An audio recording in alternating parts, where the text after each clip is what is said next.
Morning, everybody. Just a sound check. For those joining in, we're still admitting more people into the session. We'll be with you in a few seconds. Good morning.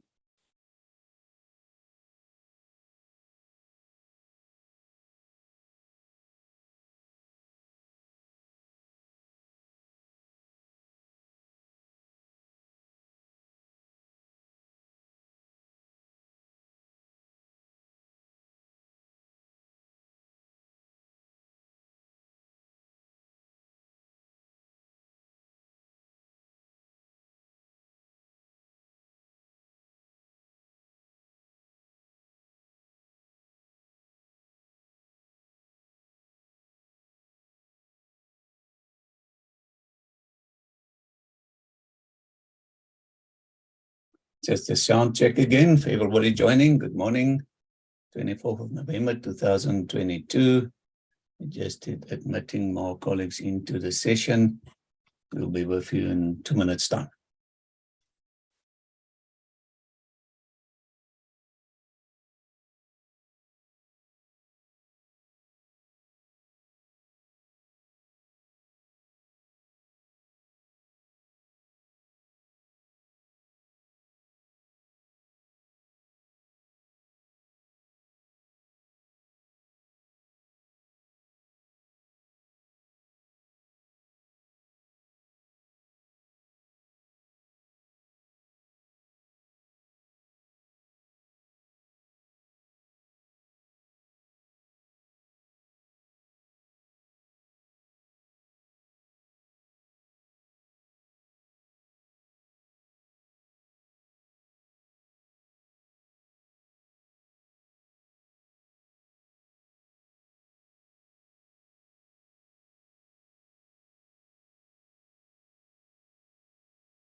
Good morning to all the good colleagues. Great seeing everybody.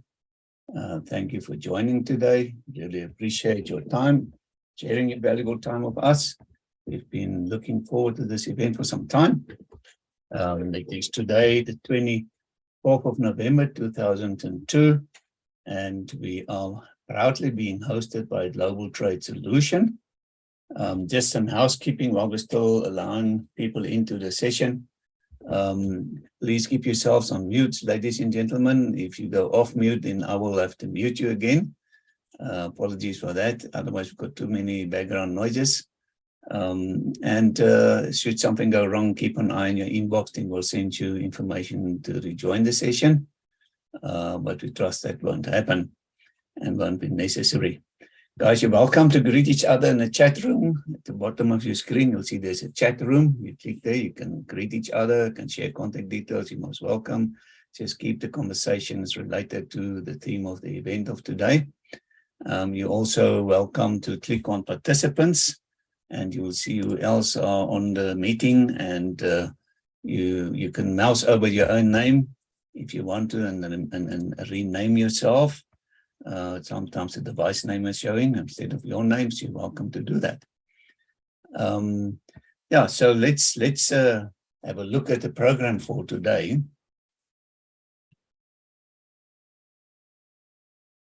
And we'll see who else are on the meeting. And let me just get this Zoom mouse over your own name. There we go. Sorry, I just need to share another screen. My apologies.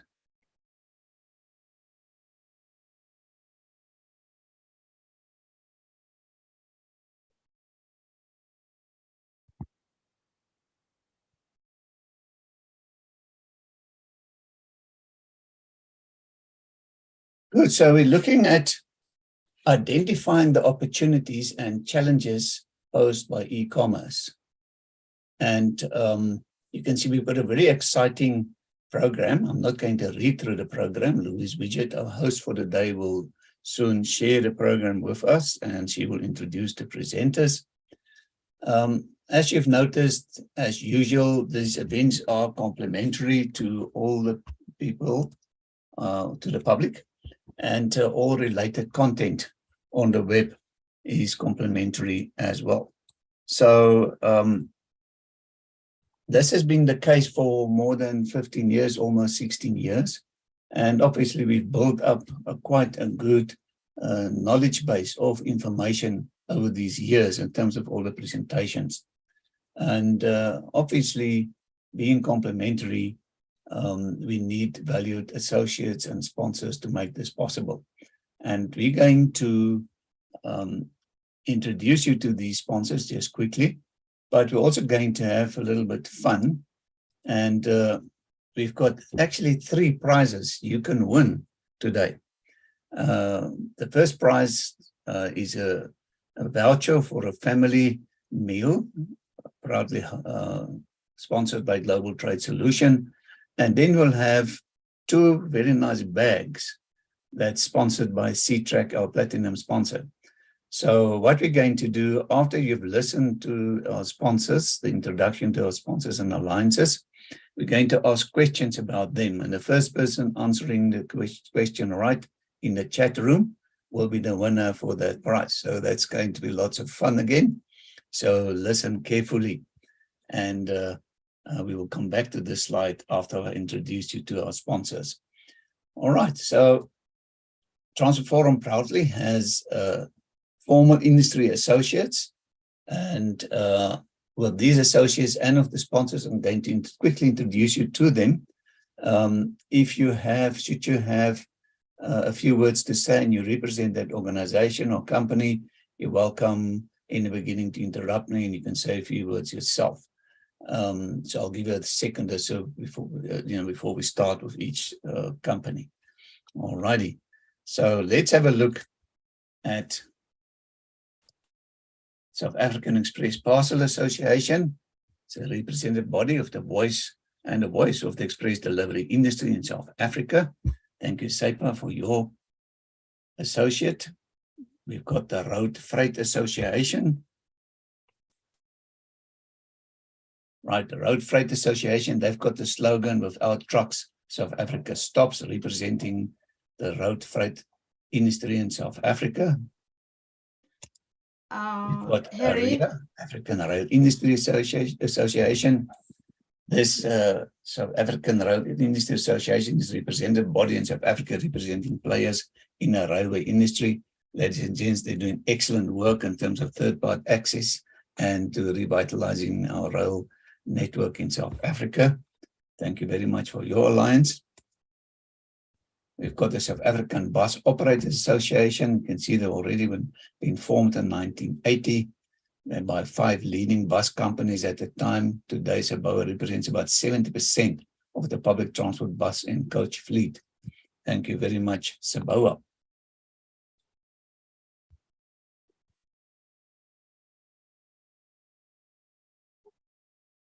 All right, so let's continue. The South African Association of Freight Forwarders, SAF, already established in 1921. So their members make a major contribution to facilitating trade within South Africa. Member companies manage over 80% of South Africa's international trade. Thank you very much, SAF. The Chartered Institute of Logistics and Transport, they say they're the leading international professional body for everyone who works within supply chain, logistics, and transport. Thank you, CILT. Right, then we also have former media alliances. There's obviously many other journalists joining in as well, but these are formal agreement with the Transport Forum, Freight News, Railways African Engineering News, Freight News by FTW. FTW is Freight and Trading Weekly. You can see they've got news and features for import and export decision makers, all about covering, the logistics industry. If you're not subscribed to these people, you miss out a lot, ladies and gents. So you can visit the freightnews.co.za. We've got Railways Africa magazine. So they are the African continent specialist trade, technical business-to-business online publication covering all aspects of the rail sector. Railways Africa magazine. And we've got engineering news, Crema Media's engineering news. You can see they're the premier source of real economy news, daily coverage of South Africa's transport and automotive sectors, and accurate and timely news reportage. Thank you, engineering news. Right, our host for today is Global Trade Solution. You can see they've got consulting and strategy, they've got software solutions and specialized services. So Global Trade Solutions, they say innovative solution transforming global supply chain. Thank you, GTS, Global Trade Solution, for hosting us today. And obviously, Louise will tell us more about their company a little bit later on. We've got the platinum sponsor with the Transport Forum, Ctrack. It's a leading global service as a service, SaaS, and a big data company for vehicle tracking, fleet management, and insurance telematics solutions. Thank you very much, Ctrack. And we've got the university associated with the Transport Forum. As the case is with Ctrack, University of Johannesburg also are actually part of the Transport Forum since inception in 2007, actually before that already. And they've got a Department of Transport and Supply Chain Management playing a big role, also mentoring myself. So thank you very much, UJ, Prof. Jackie Walters, Prof. Nadine Pisa, and team for supporting us. We really appreciate it. We've got Pegasus. They say they're changing life, changing worlds. You can see the sectors covering cities, climate, energy, resilience, transport, waste, and water. So yes, they're definitely setting direction for the South African space. Thank you, Pegasus, gold sponsor. We've got Unitron Supply Chain Solutions, innovation, expertise delivered, so the leading provider of integrated transportation, warehousing, supply chain-based services to customers with a variety of needs, offering bespoke value propositions in each segment. Thank you very much, Unitron. But Air Cargo fulfills the needs of the express cargo industry for daytime and overnight cargo capacity across comprehensive Southern and East Africa footprint. Thank you very much, Air Cargo, for your gold sponsorship. Here we've got Ticket Pro Travel. They've got a very convenient online booking tool. You can see the ticketprotravel.co.za. And you can see it's online corporate travel booking tool with everything you need and nothing you don't want. So they say no contracts, no hidden fees, just good business with straightforward, fair pricing. Definitely worth your while to make use of this service. Thank you very much, Ticket Pro Travel. And from the same other company, we've got Ticket Pro Smart Tap. AFC Solutions, they can see the system includes key features like comprehensive route management, flexible passenger payment methods, flexible route and fare product setup, shift and dispatch management, cashier system, inspection tools, and comprehensive management information system reports. Thank you, Ticket Pro Smart Tab. We've got JC Auditors. So they have SANA's accredited certification body, providing internationally recognized certifications. You can see bottom left, they're also very much involved in the road transport management system. Thank you very much, JC Auditors, for your great sponsorship. Zutari, they're talking about Impact Engineered, consulting engineers of note, also gold sponsor of the Transport Forum for many years. Really appreciate your gold sponsorship. And we've got Standard Bank. I don't know, Kathy, you want to say a few words? Thank you, Harry. Yes, lovely. Looking forward to the session and thank you for the opportunity. So and Standard great- Bank, they say they've got over 160 years of experience, and they believe that dreams matter and that together we can make them a reality. So Standard Bank operates in more than 20 countries in Africa and abroad. The worldwide presence consists of an integrated suite of end-to-end wealth management services and banking solutions. Thank you very much, Standard Bank. Kuba, they're transforming ticketing as part of the ICM Mobility Group, which enables public and private transport to move in the digital era. So it's journey planning, smart ticketing, streamlining electronic payment, shaping the digital transformation of the mobility sector. Thank you, Kuba. Also, many years, they are a gold sponsor of the Transport Forum. Easy Clear, software solutions for customs clearing, freight forwarding, and logistics providers, covering air, sea, road, and rail. Thank you very much, Easy Clear, for your gold sponsorship. We really appreciate that. Right, we've got Ubunye Capital, Public Transport Knowledge Hub for bespoke taxi industry insights, Integrated Public Transport Network Advisory, and Public Transport Thought Leadership. Thank you very much, Ubunye.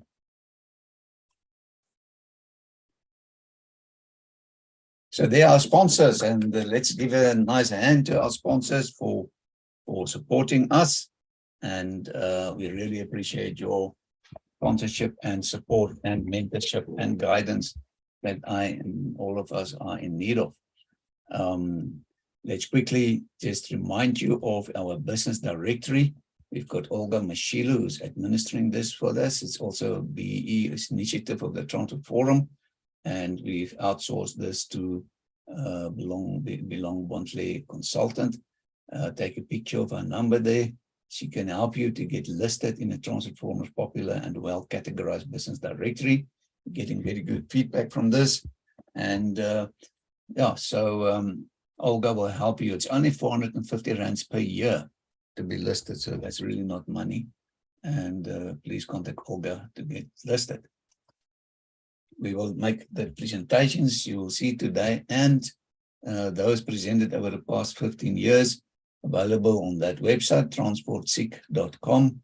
And that's all complimentary. To access those presentations, you need to log in.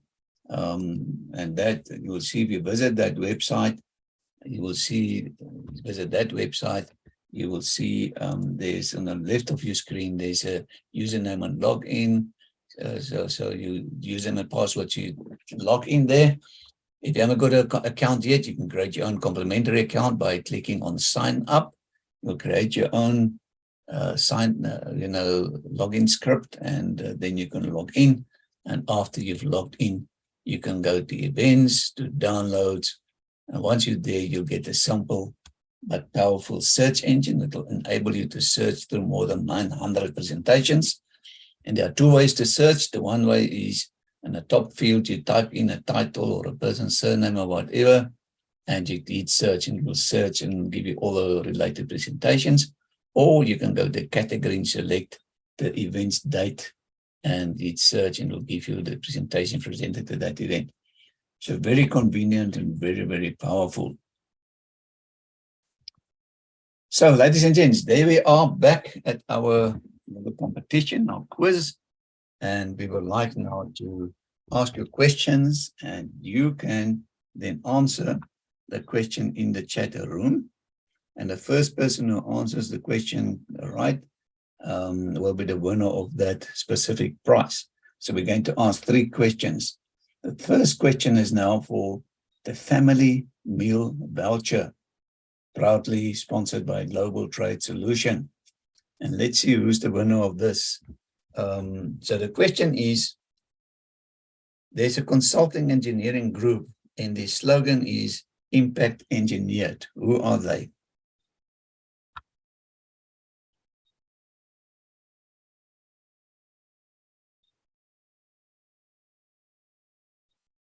Impact Engineered is a consulting engineering group.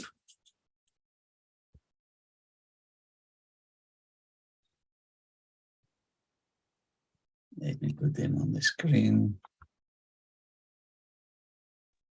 Harry, I think we made the quiz too difficult. You guys battling with it. There we go. Nkosinati, Well you got it. done. Congratulations. Let me just make a note here. So, Louise, there you guys got your winner for your meal voucher. Thank you very much. Global Trade Solutions Solution for sponsoring this. They will be in contact with you, and we will, make arrangements afterwards. All right. So let's go back to our picture here.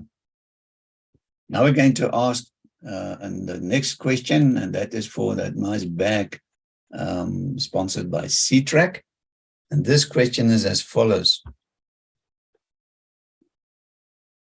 Which bank associated with the Transport Forum has more than 160 years of experience? There we go, Angela. Standard Bank. Let me see. Angela, congratulations. It's Angela. So let me just make a note here. All right. And then we've got another Ctrack bag up for grabs. And let's give you the next question then. Okay, this question is, which magazine covers all aspects of the rail sector? I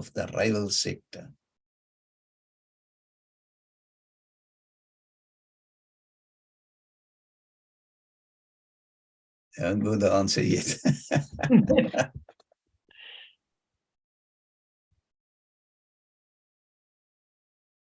No, not the answer yet.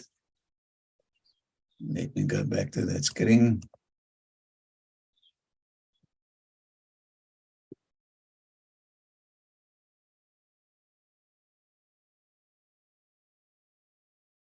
There we go. Wilma Bean. Congratulations. So let me make a note here. Wilma. Congratulations, guys. We will be in contact with you afterwards to make arrangements for your prizes to be couriered to you and to make arrangements that you can enjoy your prizes.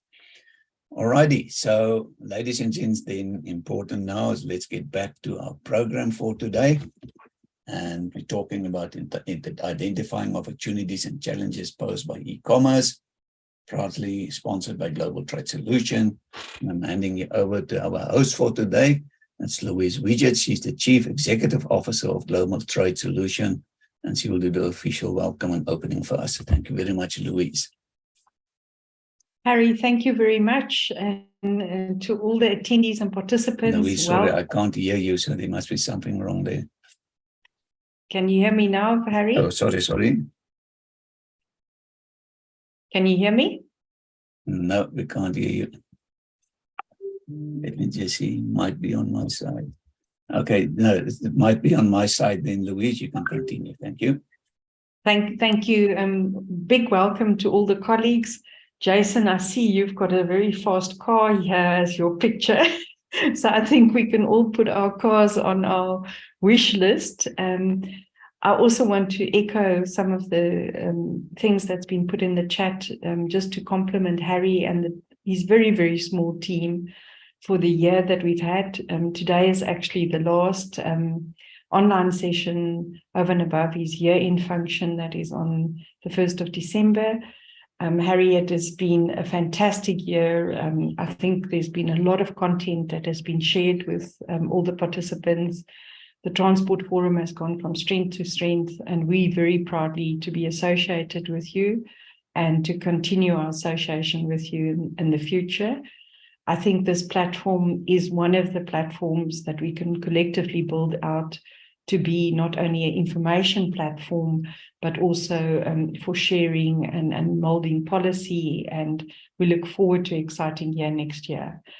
But what is our topic for today is e-commerce, and we've got a wonderful panel that is going to participate. First is Alistair Tempest, that will be sharing with us his thoughts around e-commerce and the challenges for it. And Alistair, thank you very much for making the time available. Alistair is the Chief Executive Officer of the E-Commerce Forum of Africa.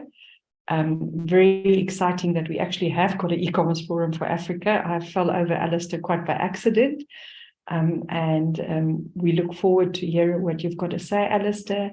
And also very importantly, Alistair is part of our team that is helping to shape the AFTA communication around, or the AFTA approach around e-commerce and digitization. So if any of you are interested to be part of that initiative, please reach out to either Alistair or myself. But e-commerce has exploded. COVID made it explode. And I think Alistair is going to share with us that upward trajectory is just going to keep going. If I look, it is obviously we're close to Black Friday. If I look at the amount of times I've already had the e-commerce guys at my gate, I'm not a big e-commerce shopper, but there is some people in my family that are. I've had them this morning twice already. So, Alistair, over to you, and thank you very much for making the time available. Thank you. Louise, thank you very much indeed. Can I share my screen? Yes, you can. Thank you very much indeed, Harry. Go on, please share. There we are. Great, good. Never know how to get rid of the. You can grab your Zoom menu at the top and drag it aside if needed. What, like this? Or you can go to the bottom of your screen, bottom right, and click on that little screen. Oh, yeah, absolutely. Yeah. There we are. Good. Thank you very much indeed. Ladies and gentlemen, as Louise said just a moment ago, e-commerce has indeed grown rapidly due to COVID. It's the silver lining in the COVID cloud that at least our industry has benefited from. And it's not just come because of the COVID. It's come because of a perfect storm of different things that have happened at the same time and have been obviously pushed on by COVID. Online payment services have developed, driven by fintech, by mobile money, particularly in some parts of Africa, by open banking. I'll come back to that in a moment. Broadband internet coverage has increased rapidly in all cities and towns, and some parts of rural Africa, but unfortunately not all. And that means that we still have a serious digital divide in Africa and also in South Africa. Local fulfillment solutions have been provided, have been set up by anything basically that moves, from pedal bikes to vans and lots of motorbikes, of course. Retailers have realized that bricks and mortar retail shops were not enough. They had to create their own online e-shops as well, and they found that those have been very successful as integrated into bricks and mortar. So not just one or the other, it's the two. Businesses started to look at B2B e-commerce much more seriously. The beginning of the pandemic in 2019, I did a study for the International Trade Center, and I discovered that most bricks and mortar just had their catalog with a telephone number. You couldn't order online. Now that's completely changed. Social media has become incredibly important as a way of selling, and that has brought in an enormous number of very small operators, sole providers, sole proprietors rather, artisans, grannies who are knitting baby clothes. All sorts of things have started to use social media, Facebook Marketplace, TikTok, and others as a way to get in. The trend in this slide, which I borrowed from Deloitte, thank you, Deloitte, on social media, trend number 2 talks about it. e-platforms have attracted new third-party sellers. Takealot in 2019 had around about 350 third-party sellers. Now they have over 4,000. So it has made an enormous difference. But I think beyond everything else, customers learned trust. They learned how to trust e-commerce to provide goods and services that they wanted at fair prices and in a reasonable time. And that was very important.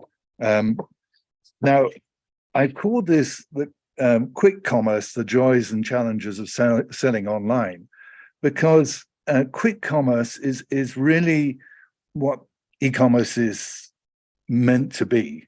And I stress the word meant.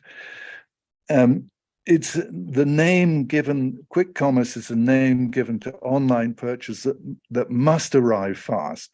Deliveries of restaurant meals, for example, pharmaceuticals, or foodstuffs from retailers. Quick commerce became the great thing in America and the US. And obviously, for example, Amazon says that nowhere in the US cannot be connected within 24 hours. So for them, that's their great boast. And many cases, it really is literally 10 minutes from the time you order to the time the product arrives. Now, logistics and distances, and I don't have to tell you this at all because you are the experts in it. Logistics and distances in Africa, outside major cities and even within them, means that quick commerce is not likely to arrive here in a hurry. And looking across borders within the continent, the challenge becomes obviously much greater. I was sent this by a Nigerian friend, which is why the reference to the Naira appears. And obviously this would never happen anywhere else. But customs procedures in Africa can be said to be anything but quick.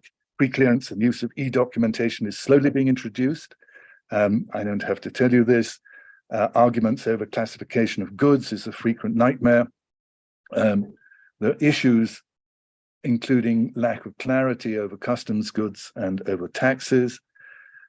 One problem that we specifically have is the problem of returns. A product which is bought online, let's say it's faulty, it's sent to Botswana, the consumer or the business returns it from Botswana, and the new product has to be sent. That can attract 3 times duties. And ladies and gentlemen, this makes cross-border very difficult for businesses. So what we basically have is that the delivery of goods and services by e-commerce to the US, to Europe, Australia, Japan, etc., is much faster and much more effective and much better than cross-border within Africa. And this is a problem which we will come to in a second. And I think there is a light in the tunnel. We'll be talking about that later, or those solutions later in this session. So, ladies and gentlemen, another slide borrowed from Deloitte. Quick payments. This has made a very, very big difference to us all in e-commerce. Mobile money is one of Africa's most successful and popular inventions, and it is invented here. In South Africa, we will enjoy, the rapid payments process, which is a form of the M-Pesa. It's going to be called ShopShap. I didn't have anything to do with that. But it will be introduced in March of 2023. So we will have much better, quicker way of transferring money at a very much less payment commission to the banks.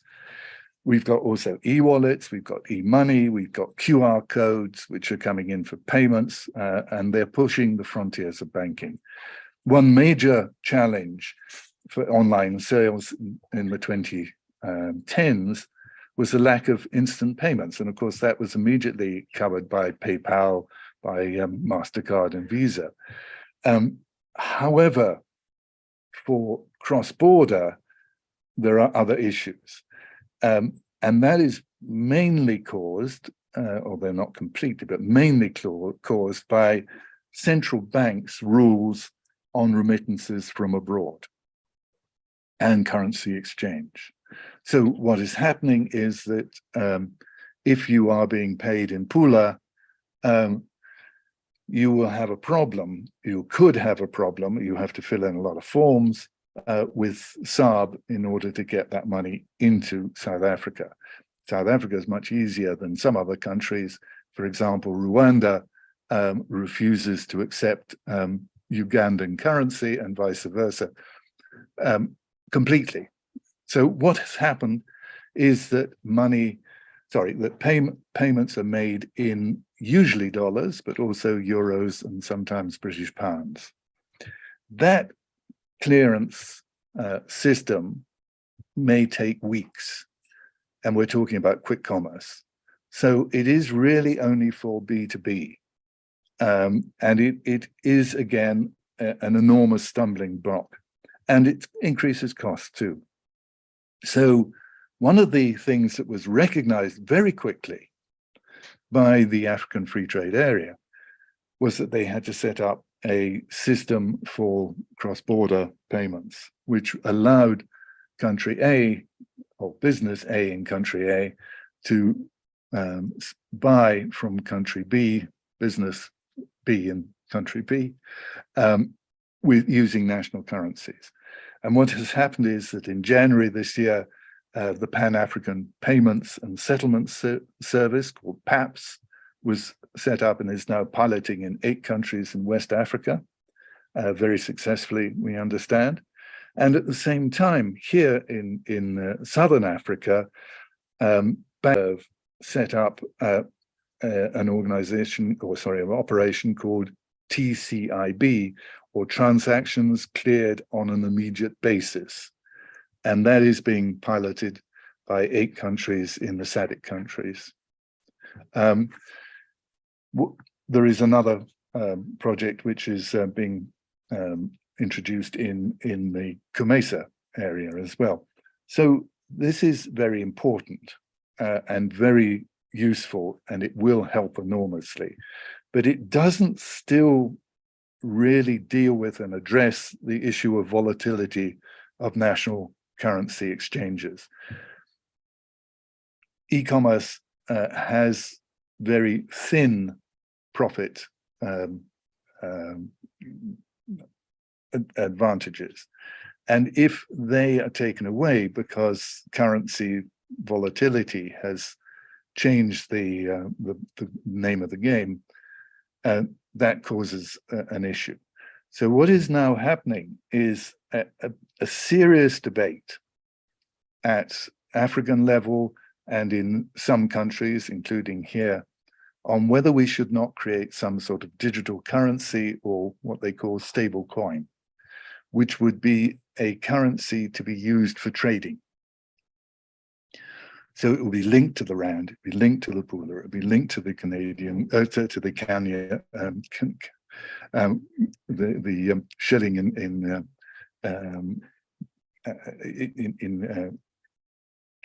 Kenya.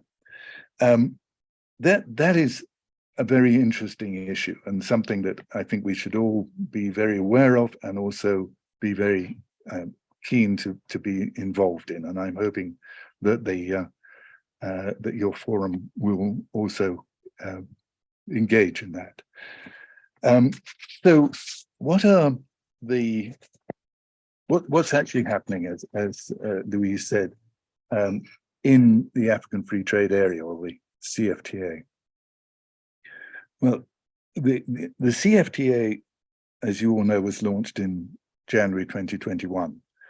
It's aimed at reducing tariffs, but it's also aimed, in my view, much more importantly, in reducing non-tariff barriers, and to create what is what is considered to be a level playing field between the signatories.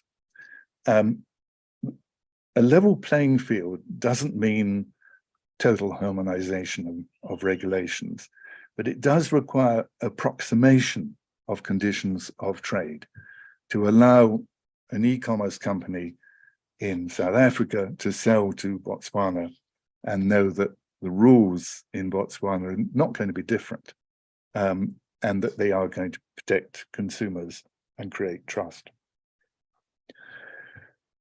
The CFTA is developing protocols, as Louise mentioned.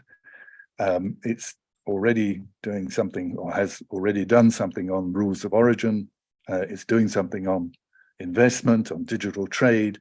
It's doing a special protocol on women in trade, on consumer protection, data privacy, cybersecurity, amongst other things.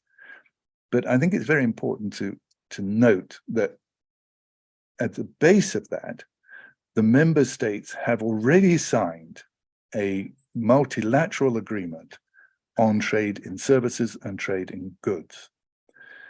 So that means that whatever happens, the CFTA will happen. It is guaranteed because of an international law agreement. We have already started. We're not thinking of starting.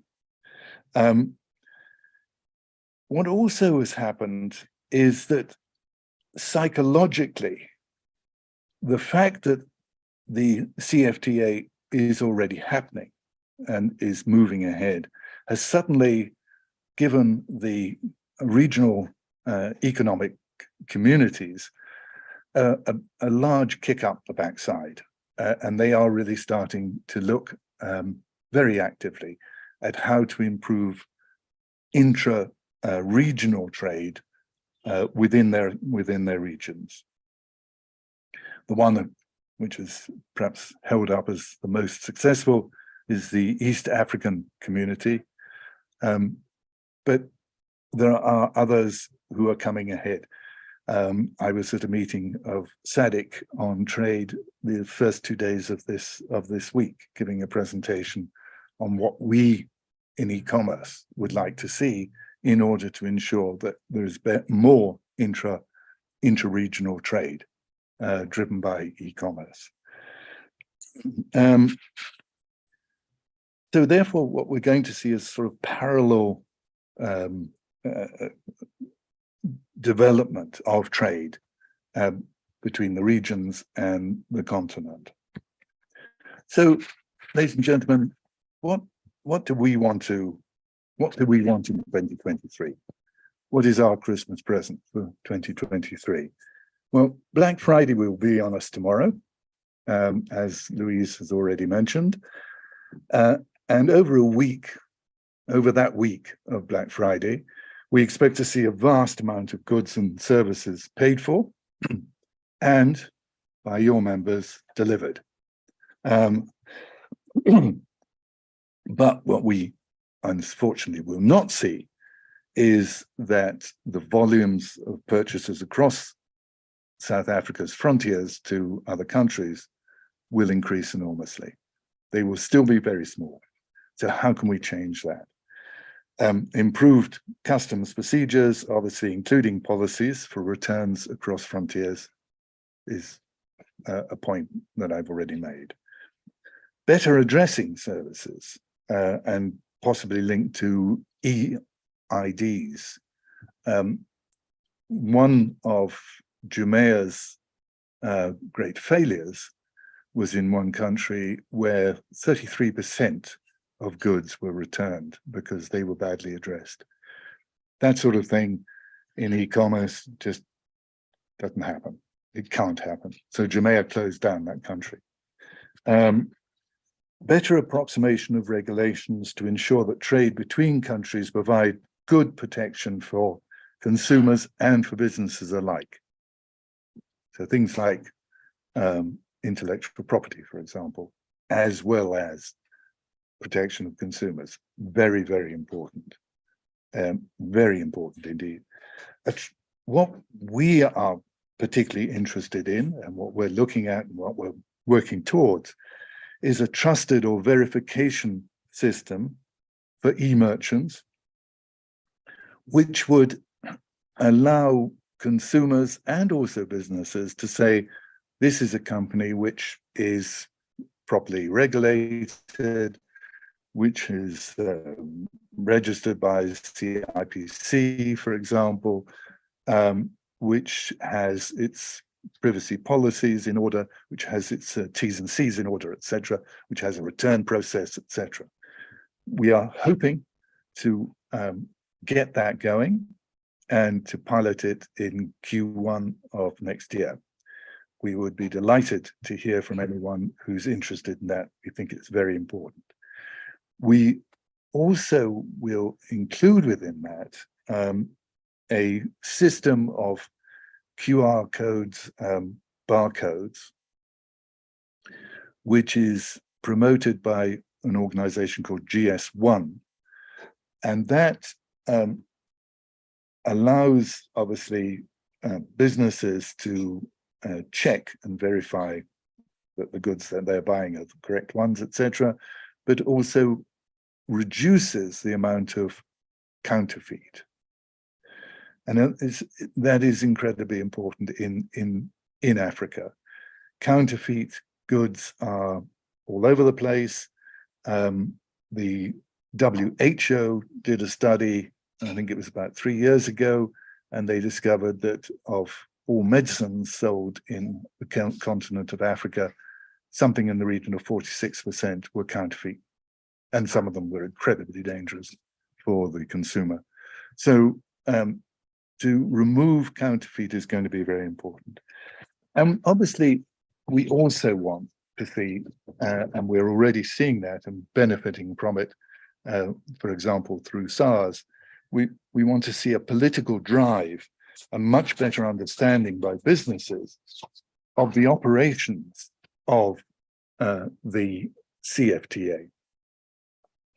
If I look at my colleagues in other countries like Ghana, Nigeria, Kenya, etc., I see that government is putting a lot behind teaching and preparing people for the CFTA.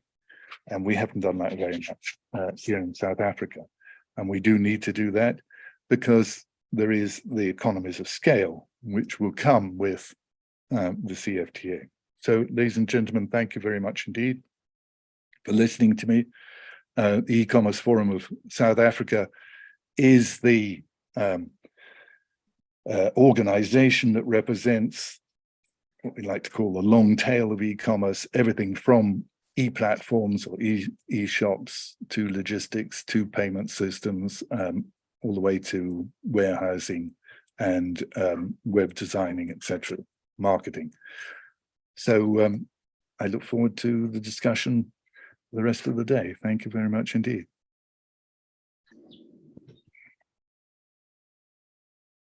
Alistair, thank you very much for sharing your thoughts and also for the update on the AfTA Free Continental Agreement. I think that's possibly the most important area that we collectively need to put our focus on. We've also got some colleagues from Customs on that is going to speak a little bit later. And I think for all of them, cross-border e-commerce is probably one of the biggest nightmares and the biggest areas of concern, because it is a complicated space. And you were referring to the fact that you are going to use the GS1 standards, which is really nice because it is the international recognized standard. But the next challenge for us would be around, getting tariff origin and valuation correct, which is really the three pillars for customs. So I think there's a lot of work to do in this area, and we're very fortunate now to have Henny Heymans from DHL with us that is going to share with us some insights into how they overcome the challenges. Henny is the Chief Executive Officer of DHL Express in Sub-Sahara. So Henny, thank you very much for your time. I know that you must be running around like a bat at the moment with Black Friday, and you managed to keep the ball in the air and also be part of this forum today. Very privileged, and I'll hand over to you. Thank you, Henny. Thank you so much, Louise. Can I just check you can all hear me okay? Yes, we Perfect. can. All right. And can you give me the opportunity to share my screen? Can you see it up there? Yes, we can. All right. Fantastic. Well, good morning, everybody. And thank you so much for the opportunity to talk to you a little bit about the challenges for cross-border trade. Perhaps just a little something around DHL Express. We started back in 1969. And where we are today is we operate in over 220 countries and territories. And in Africa, we operate across all 51 countries and territories in sub-Saharan Africa. And it's my privilege to look after that patch. And we're also the only logistics company in Africa that has our own aviation division for Africa. And we're very proud of the fact that we operate 14 aircraft across the African continent. So perhaps just let me just see if the slide is changing. So why is it then that we think cross-border trade is important? Now, if you look at intracontinental trade, and you know, Alistair gave us a bit of a glimpse earlier on in terms of some of the values, and I wrote down the numbers there. Pretty significant numbers. He was talking about between 5 and 6 trillion. Now, you know, those are pretty grown-up numbers. It doesn't matter where in the world you are. But if you look at the intra-Africa trade, that is standing at approximately 17%. In other words, whatever gets manufactured on this continent and what that we trade with one another only amounts to about 17% of the trade. And you hop across to Europe, and that figure is a lot more, and that's around 70%. You look at the Americas, and that figure is roughly in the mid-50s, and then Asia Pacific also in the higher 50s. But why is that important, and what are the benefits of cross-border trade? Well, we just simply know that the moment companies get to do cross-border trade, they simply grow faster. Why? Because their market is bigger. It also helps companies to innovate, and they innovate on the back of what their customers are looking for. Now, again, we heard Alistair talk about COVID and the impact of COVID.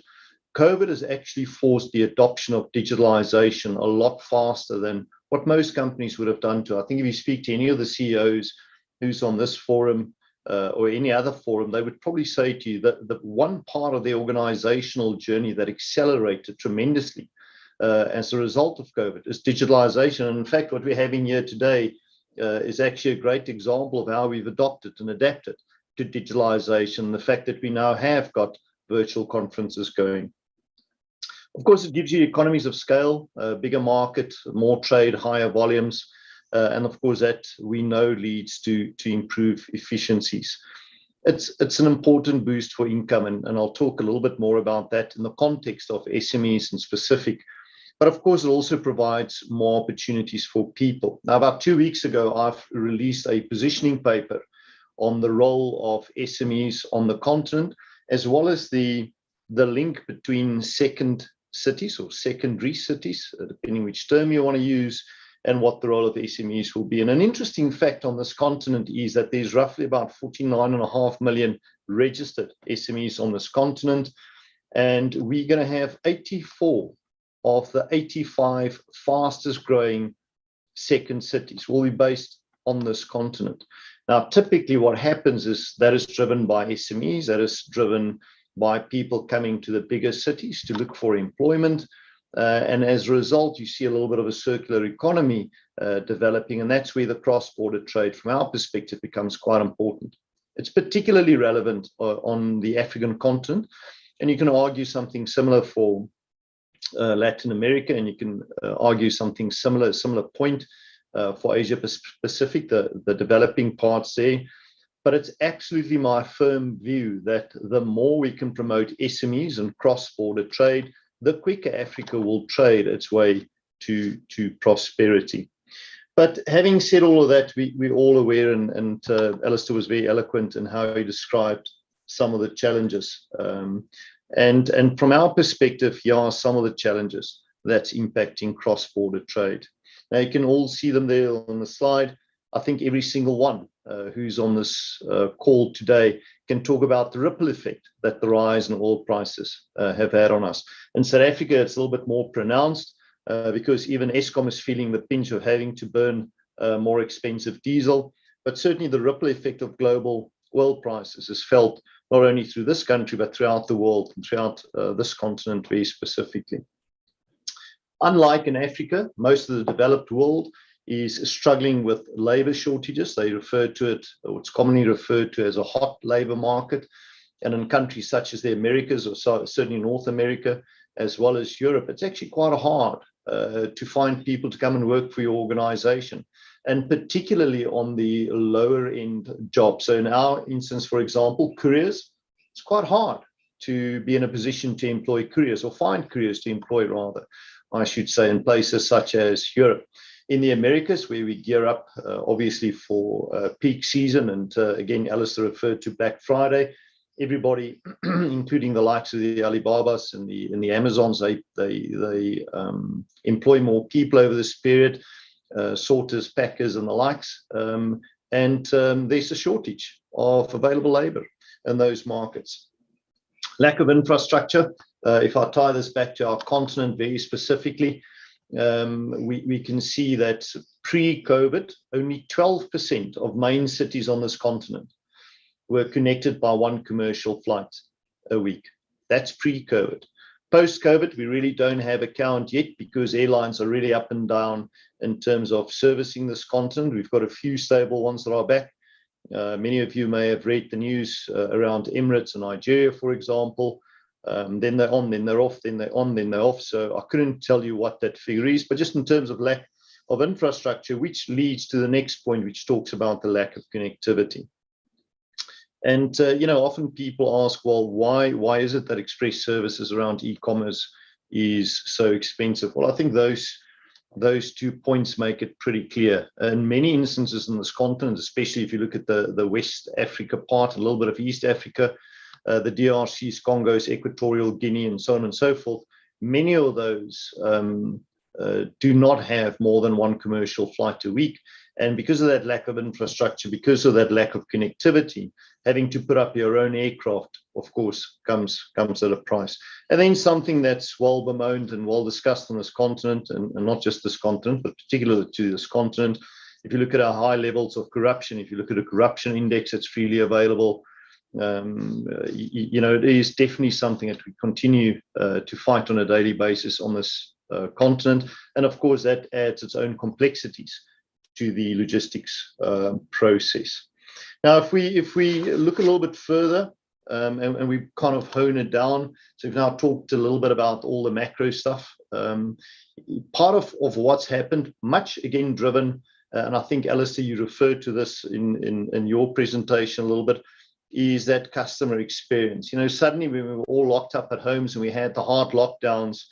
In many instances and in many forums, we argued for governments to open up e-commerce, because e-commerce gave us, one, the opportunity to get hold of much needed goods in our homes, but also it gave us a sense of normality. The fact that you can pick up your mobile phone and order some items from there resembled some sort of normality.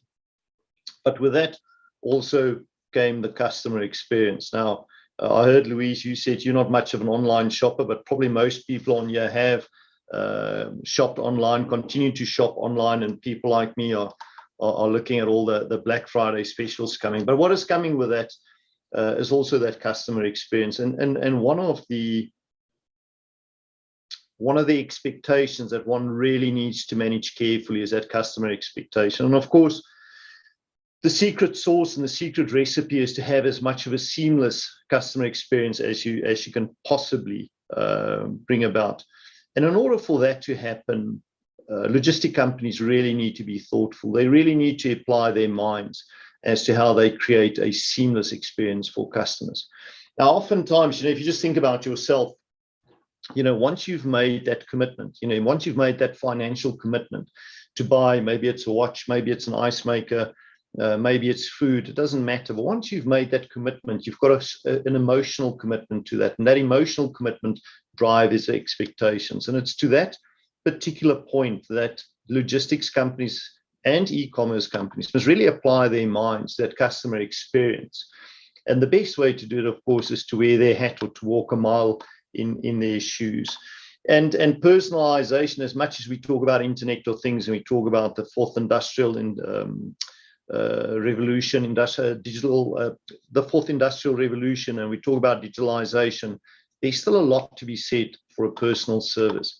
I think oftentimes if we talk to people, they prefer that personal contact, being able to pick up the phone and speak to a Henny and say, hey, Henny, what has happened to my shipment? Where's my parcel? So it's about finding that equilibrium, finding that balance between being offered a digital service versus the personalized service.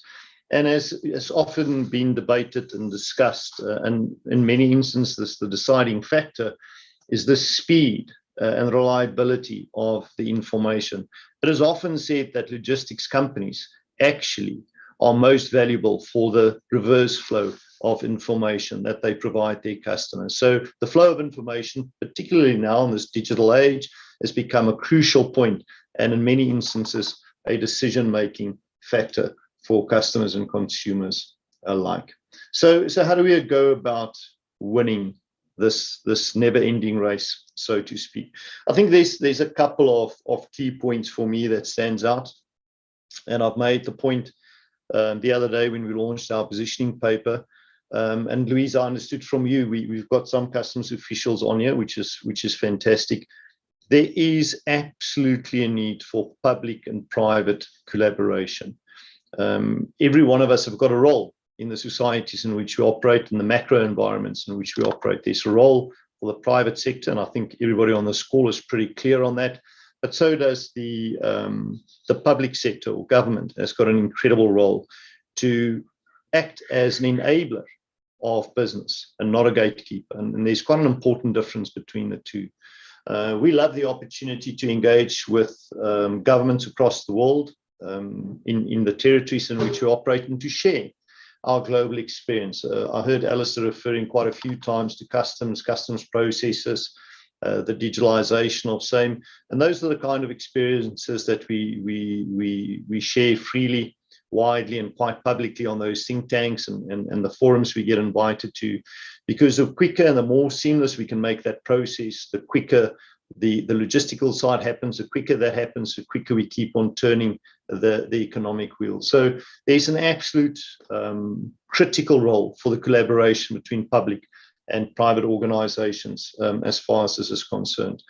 And of course, it's about finding a trusted logistic partner. It's often said, specifically in Southern Africa, that so often people who's got a driver's license and access to a pickup truck become a logistics provider. And particularly to the countries that are close by, the Lesotho's, the Eswatinis, the Botswanas, etc. But it's absolutely critical that for long-term sustainability, people should find a trusted logistics partner. And of course, that integration, I spoke a little bit earlier on about the importance of the flow of information, the reverse flow of information.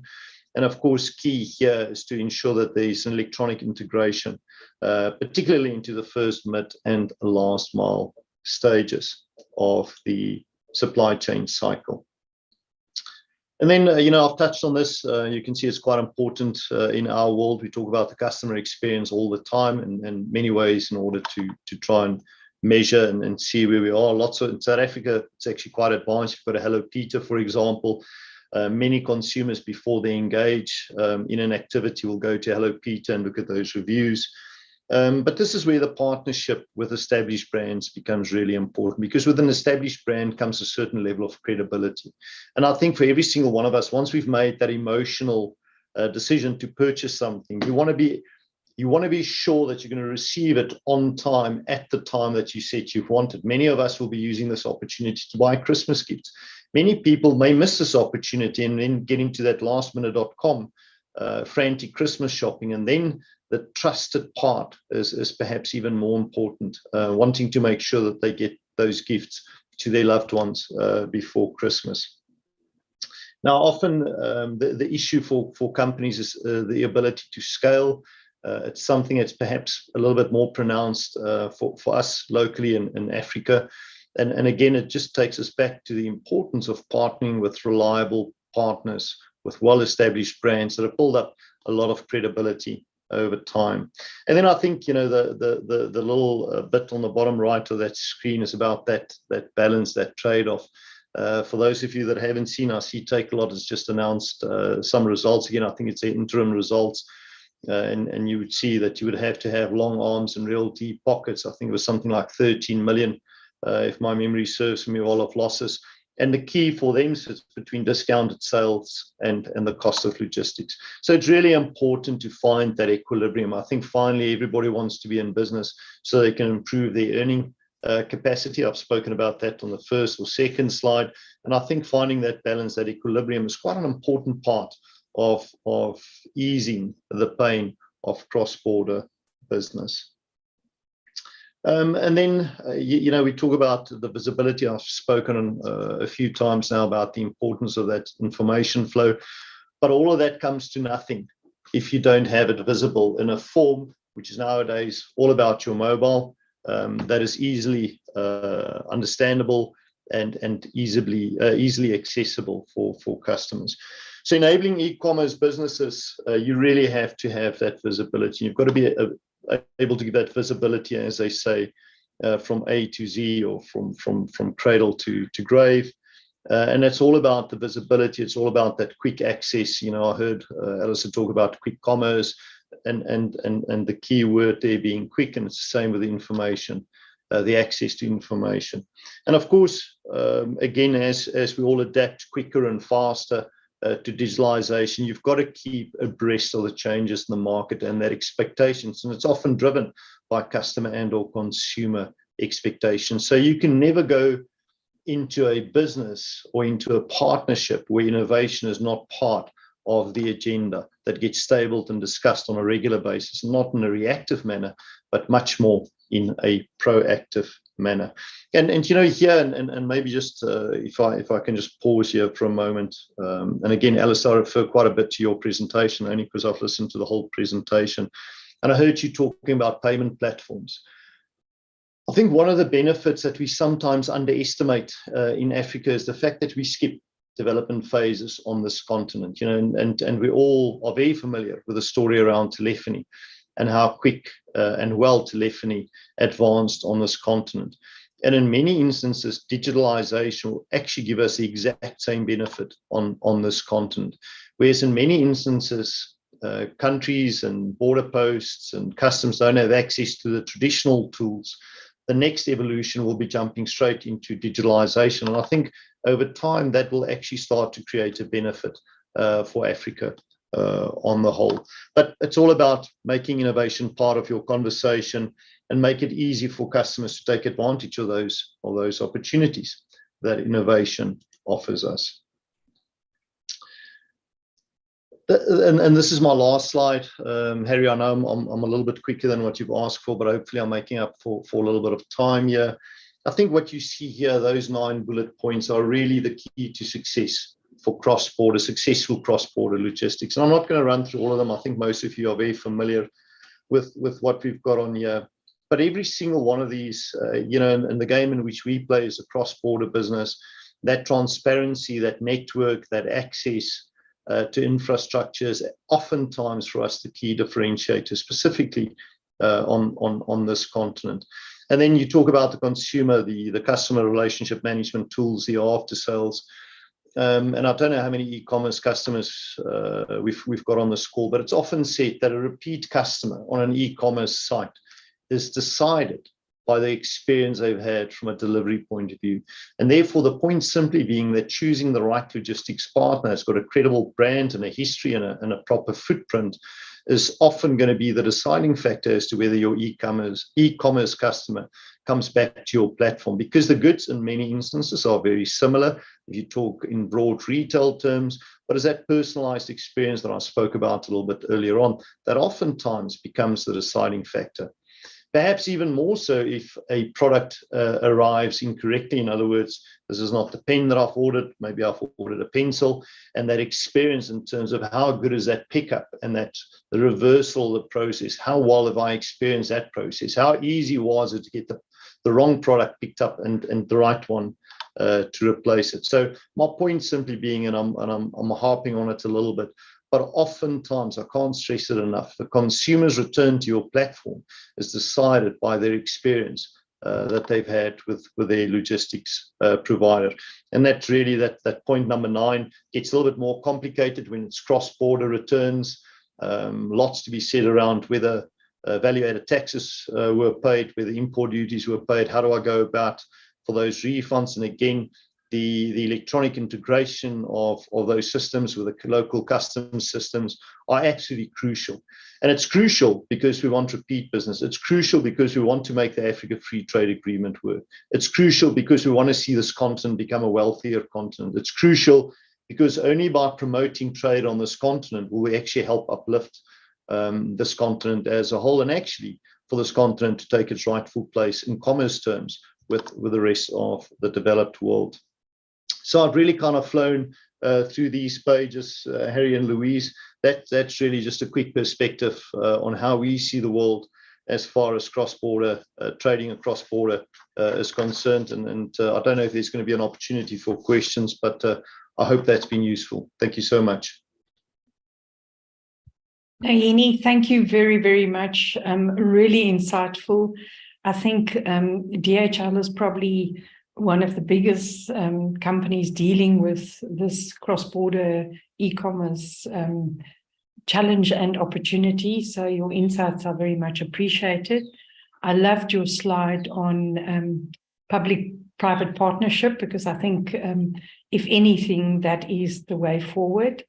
And it is wonderful to also see internationally what is developing.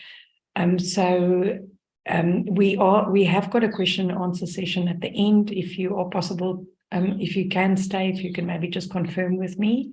Yeah, sure.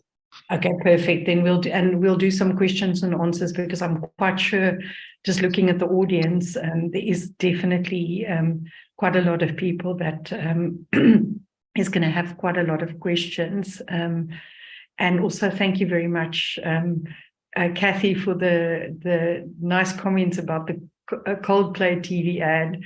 I must say, Henny, I need to understand that one. I'm not quite sure what the connection is, but the music is very good. So I think you've got us there. I just want to check whether Penny is online yet. Harry, if you can see her.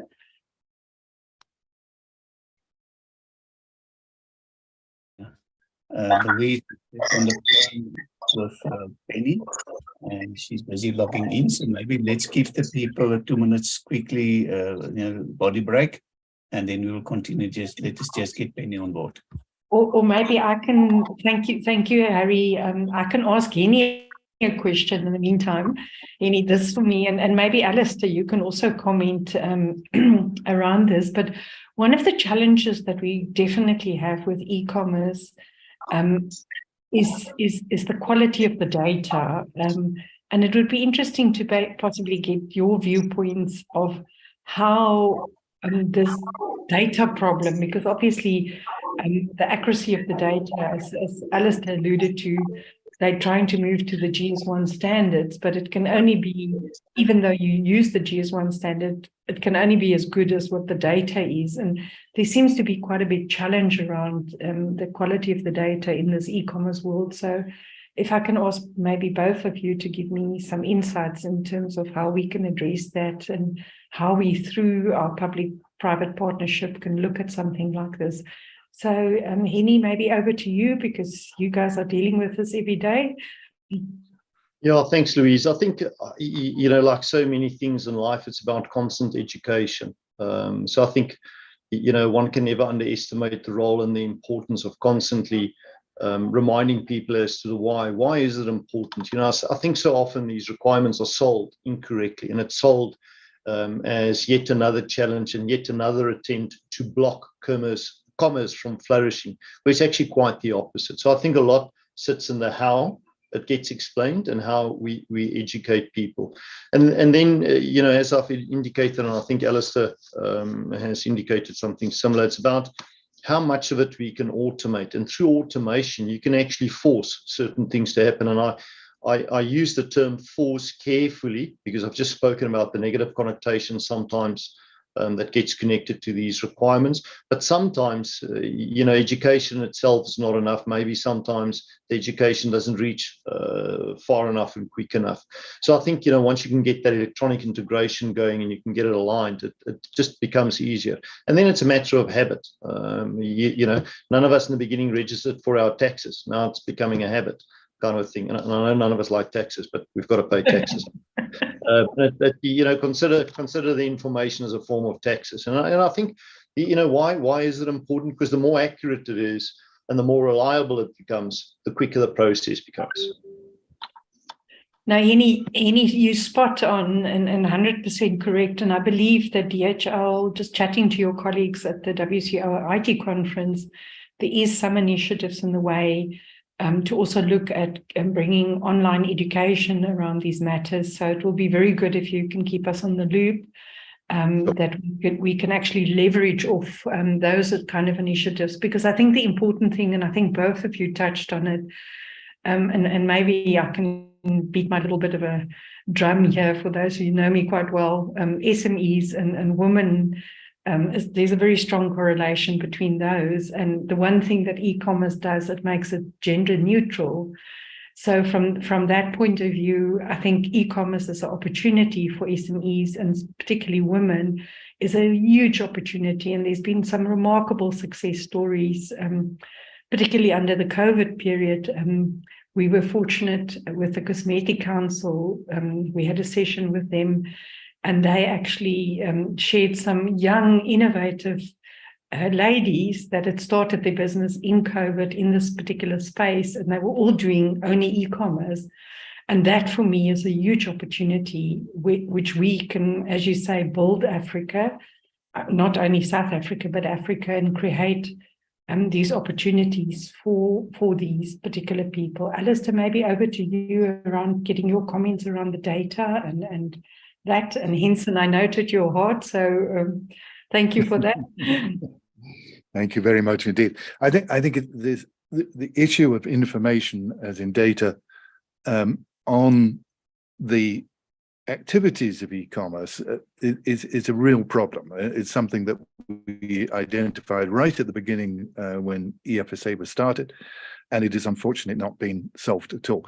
We in South Africa have Worldwide Walks, which has done studies right back to, I think, 2014. But it's always a struggle for Arthur Goldstock to get money to do these, because he's quite expensive, I think. And in 2020, he wasn't able to. Last year, he did do one. This year, I think he's on track to do something. However, that is only looking at B2B goods. It's not looking at B2B services, B2C services. It's not looking at B2B at all. And it's not looking at social commerce. So it's only a very small part of e-commerce that he's identifying. Statistica is a European company. It does global studies, does studies in 5 countries in Africa, including ourselves. I have some questions over their ability to do that, mainly because they look at European forecasting systems and then use those to look at Africa, and I don't think that works at all. So these are the only systems. We've got 6 university professors together in a committee. We have created a template for looking at e-commerce, including employment in e-commerce. And what we need to do is to find the funding. So if anyone has a few extra rand in their pocket, after the new year. Please let me know, even before the new year would be good. I think it's incredibly important. It's incredibly important, number one, because it's very difficult to talk to government if you don't know how big your sector is. And giving them a half answer is not good enough. Number two, it's very important for investment. Investment in South Africa for the digital economy has dropped in e-commerce. It has increased very rapidly in fintechs, but it's dropped for e-commerce. And the reason why this is, apart from the fact that the Competition Commission has been doing that inquiry, which hasn't helped matters, apart from that, it's because there's no data. So how can you ask someone to invest if all they have is data, proprietary data from different companies? Now, a company, Henny, I'm sure, has an enormous amount of data from DHL, but why should he share it? It's just giving it that information to his competitors, so he's not going to share that. What we need is an independent system, and we've set that up. What we need now is to find the funding to create that. UNCTAD launched a proposal way back in 2018, asking member states to collect data on goods and services crossing borders, which were paid for, which were came from e-commerce, and nothing has happened apart from the usual suspects in Europe and North America and Australasia. So yeah, it's very frustrating, and we are very keen to do something. Thank you. Thank you very much, Alistair. And I think it is important that we realize that, policy is also informed by research, and it's important that we do get this research in place. I think your comments around the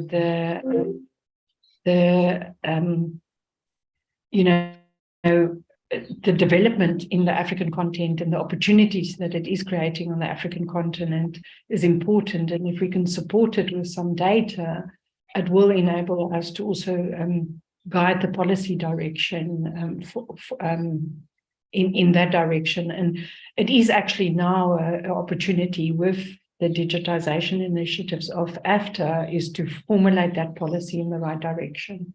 So thank you very much, Henny and Alistair. If you can stay on the line, we're fortunate. We've got the lovely Penny Balogo on the line now. Morning, Penny. Lovely to see you online. I'm going to hand over to Penny. Penny is from SARS, and she's going to share some insights with us around the work that SARS is doing in this e-commerce area. I think it is a very important space. Penny is really leading the way here around looking at approved economic operator and linking that to the e-commerce space. As we know, the approved economic operator is one of the flagship programs of not only the WCO, but also SARS and also in the region. And it is one of the ways that we can address these issues that we've highlighted in the previous conversations around data, how to make it move faster, how to create that reliability in the movements. So Penny, very welcome, glad you're here, and over to you. Thank you very much, Chair, and good morning to all of you, and it's good to see you as well. And thank you, Harry, for assisting me with the connection. I had a little bit of glitches this morning, and apologies on that. Harry, I don't know if you'll assist me with sharing my presentation, please. Thank you, Harry. My name is Penny Balogo. I'm the Executive for Accreditation from SARS. I'm very happy to be here today, and I hope that you're going to enjoy the presentation that I've prepared for you. It's quite a short presentation, very high-level strategic presentation, and I would like your attention and your active participation also in this, because I've got a collaboration request that I have, and hopefully that as I complete making the presentation for you, you'll be happy to join me in this. And you're probably asking yourself, what is this AEO? AEO is an Authorized Economic Operator program. It is not a SARS program, but it's a global program. SARS is a signatory to the WCO, and therefore they also have an obligation to implement this program, which we've successfully done so. We have, however, recently thought that it would be wiser for us to have a separate program that specifically focuses on e-commerce. As you all know, what has changed in the e-commerce sector, and it has really changed to a level that none of us had thought or had imagined it would be. The AEO program that we have, we actually launched it in 2010 in SARS as a pilot, wanting to see exactly how do we implement this program. When this pilot started, we had to make a decision of whether we go big bang or we go in a staggered approach. As an organization, then we decided we're going to start with AEO and split it into two separate levels. Level 1 being AEO compliance and level 2 being AEO security. So you will see as I do the presentation, there will be an AEOC and an AEOS. AEOC is for Authorized Economic Compliance and the Authorized Economic Operator Accreditation. Most people, when you hear SARS, you always think, okay, how much more money does SARS want? In this particular case, SARS is saying, how can we help you? How do we add value to your business? How do we bring more business into the country? And how do we assist the business in making sure that they attract more investors into the country so that they boost the economy? So this program is basically having offers and benefits that you could get if you join into this program as a compliant trader. The core is just to be compliant. With the pilot that we did at that time, we had called the program a preferred trader. Some of you may have heard about it. So with the preferred trader, we then decided that we need to have this name change and align to how the globe and how the world looks at the program, which is Authorized Economic Operator. So what you know it to be a preferred trader, it is now called AEOC, which is AEO compliance. With AEOC, we actually focused on importers and exporters, and we thought it's best to look at importers and exporters only and see then how effective are we, and whether these benefits that we're talking about, will they be as effective for the traders, and you give us feedback to that. So in 2017, we then officially launched with 28 traders that have joined the program. In 2017, with the 28 traders, that's an AEOC program where we had a number of benefits that were legislated, and I'll share those benefits in the next few slides to say what are these benefits that we've done. And what we do as well, we continuously do surveys with the traders, and particularly the traders that are in the program, to hear how do they feel about the program, what do they think needs to change, how do we then improve on what we've already implemented. And with that then being said, we are sitting at 86% satisfaction rates with the traders that are already in the program. And you probably would ask yourself, but why not 100%? The 100% comes from where traders are saying the gap that is missing is having the program fully blown and also adhered to by all government agencies at the port of entry. SARS, with the 86%, we're giving you and we're saying you're doing a fabulous job. However, once you flawlessly facilitate our transactions and our goods, we just tend to find issues or concerns from other government agencies that are involved with the facilitation of goods. Perhaps you need to look at having an integrated approach where you have an intergovernmental AEO program and you work together with other government agencies in making sure that then there's no delays in this movement of goods for the benefit of traders and for the benefit of the country, which is why then we've recently then also embarked into a single government AEO. We had a 3 days workshop with all government agencies through Border Management Agency. And in that workshop, we wanted to brainstorm and also put our heads together to say, how do we work together? What was agreed in that workshop is to say, let us then have bilaterals with each and every government agency and see what risk mitigation factors do they have, what programs do they have as well? Because you might find that they've got some risk programs, some compliance programs in different government agencies, then we collaborate from that effect. The biggest challenge at this stage is the fact that some of the government agencies are automated and some are manual. manual. So then it becomes, it's not so flawless and it's not so easy then to collaborate because of that. So, but we have really moved strides with CBRTA, which is Cross-Border Road Transport Agency. We're working together in making sure that we then test and pilot this and see whether would it work, what benefits can we afford to implement between customs and CBRTA. And I think we've got a very good relationship that we have established. We've recently had a pilot at Libombo border post. It's just, I can't share the results of that pilot at this stage because the report is still underway, but hopefully in the next session, we should be able to share that so that you can have observation and an idea to say, should we be able to fully implement this? How effective will it be to traders on the ground, and what are the gaps that we identified and how do we close them?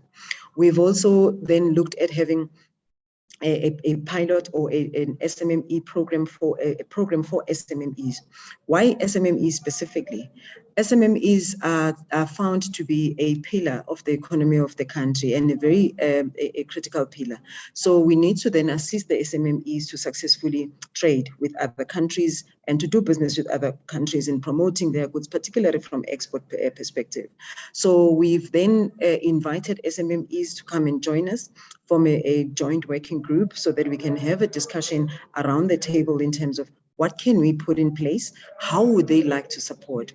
SARS strongly believes that whatever work that we do, SARS strongly believes that whatever work that we do, we have to work together with trade rather than developing a program for traders. So thanks to the SMMEs that came on board, and we started that program. So this SMME AO program is currently underway.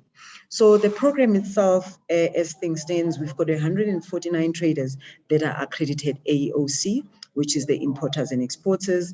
And we've got one trader that so far is accredited AOS. And AOS includes the whole value chain, but we'll see if we proceed. Next slide, please, Harry. So all these things that I'm talking about, which supports the program, are also not just a standalone in the organization. SARS have 9 strategic objectives that the commissioner have implemented, which should take us to 2025. And these strategic objectives, whatever that we do, we have to ensure that we are aligned with these strategic objectives. And amongst others, and I'm not going to go into detailed with all these strategic objectives. Amongst others is to say that we need to make it easy for taxpayers and traders to comply with their obligation. And this program is doing exactly that. We're saying to traders that are compliant, we want to make your life easy. It must be easy for you to do business with SARS particularly, and also with other countries. So it is our obligation to ensure that we strengthen and we build relationships with other countries as well, so that when your goods get to the other end of the border, they receive the very same flawless process. However, in the center of this, we have to be compliant.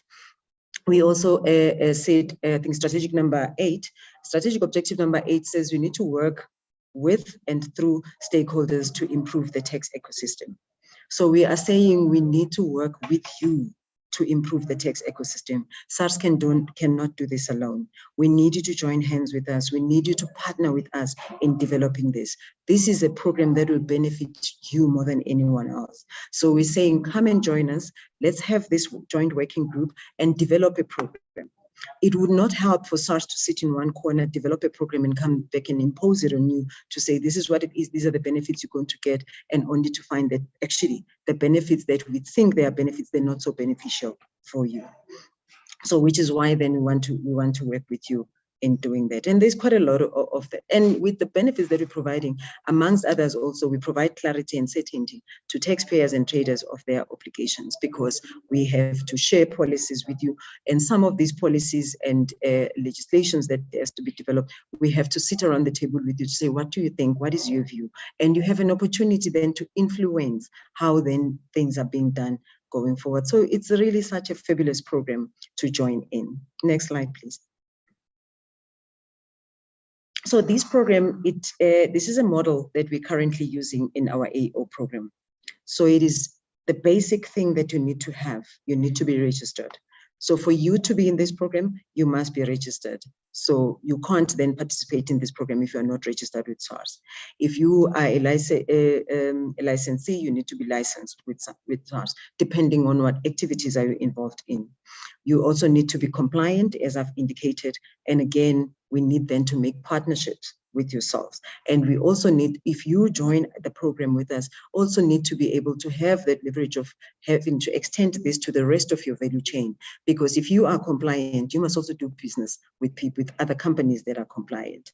We also have a global reach. On global reach, for us, we then engage on MRA, which is a mutual recognition agreements or arrangements. We engage with other customs administrations because this is a global program. All other customs administrations that are registered with the WCO, I think it's about 184 of them, they are all participating in this. They have their own respective programs. The difference is the benefits that are provided. Each country provides its own respective benefits that are customized for their at a national level. But if you are registered and you are accredited in SARS and you get benefits in the program in SARS and you're trading with the country that already has a mutual recognition arrangement with SARS, then you receive benefits that that country has also in place. So which makes your goods move faster than any other ordinary shipment that would be moving from one country to the other. At this stage in SARS, we have an agreement with China, and most people, and we targeted the countries first, the ones that we do most of the business with, from import and from export perspective. We are engaging a number of countries. I think at this stage, we're engaging about 17 countries that we're having engagements with, but so far we've got one agreement that we have signed with China. We've got advanced discussion also with Lesotho, which should be signed before the end of this financial year, so as Uganda and a lot of other countries that we are engaging. So if you are accredited in South Africa and you are doing business with China, you get to China, you receive benefits that China provides for their accredited traders. Goods, also traders who are registered and accredited in China, when they are importing into South Africa or exporting from South Africa, they also received the benefits that are legislated. Thank you, Chair. So this is really very exciting. So if you could join, I think you're already seeing that this is going to take us to the next level because it really attracts investors. And most investors, when they want to do business with any of the traders in any country, they one amongst other questions they ask, are you accredited? Are you AEO accredited? Because then they know you are compliant. And they also know that their goods are going to move flawlessly because you are a compliant trader. Who can join this program? As I've indicated, it's open to the rest of the value chain. We started with importers and exporters. So in 2021, then we legislated the AEOS, which is fully blown AEO, and then it's opening to all traders in the whole value chain, being the manufacturers, carriers, warehouse operators, distributors, clearing agents or brokers, transporters and suppliers and so forth. As long as you are registered, you are eligible to join the program. And how to join the program? There's a criteria that you must meet for you to join the program.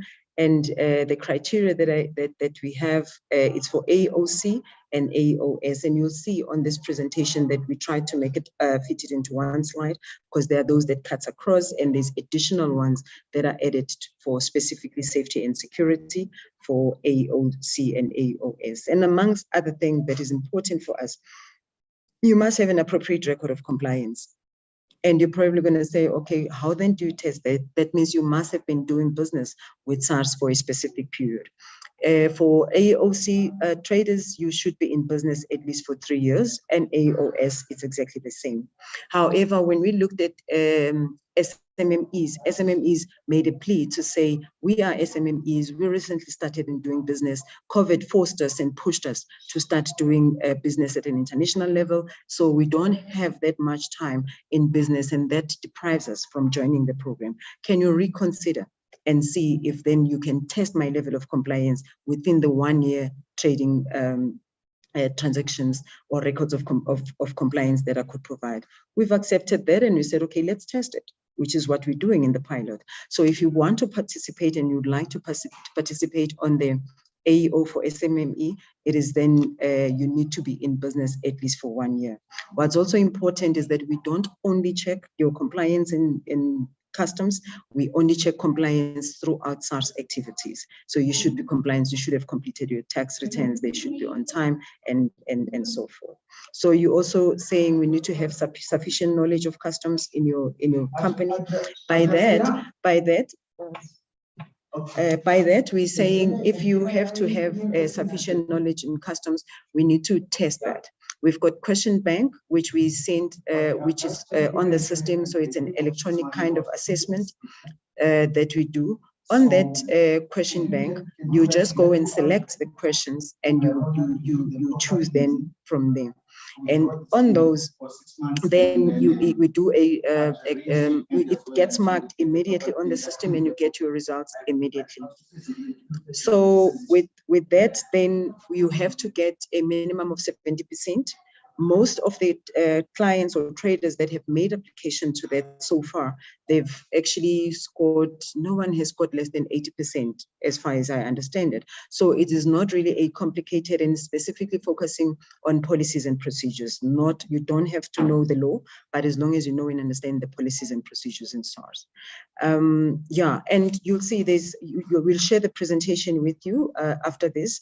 And if you see anything that you'd like to maybe get clarity on, please feel free to do so. Then we check all other things to say, do you have crisis management measures in place? Should you have fire in your business? How do we know that we'll be able to check your documents? And you'll be asking, but why you want all these things?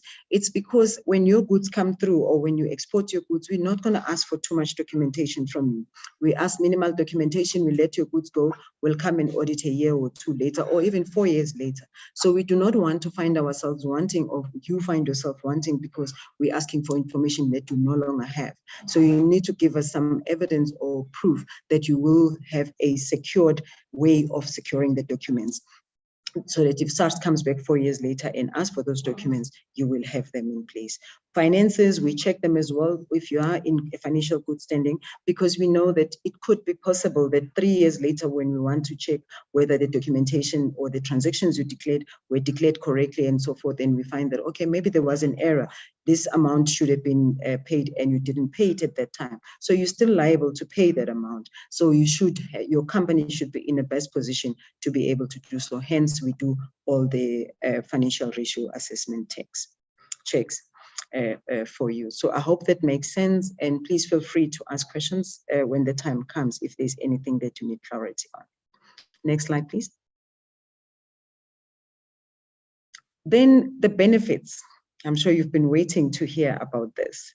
Again, in the interest of time, I'm not going to go through all of them. I'm just going to maybe pick a few so that you can see how beneficial this is. One of the greatest benefits that you get when you're joining the program, whether you are on AEOC or you are in AEOS, you get a relationship manager allocated to your company. What is a relationship manager? Relationship manager is a go-to person. This is a central point of contact for you.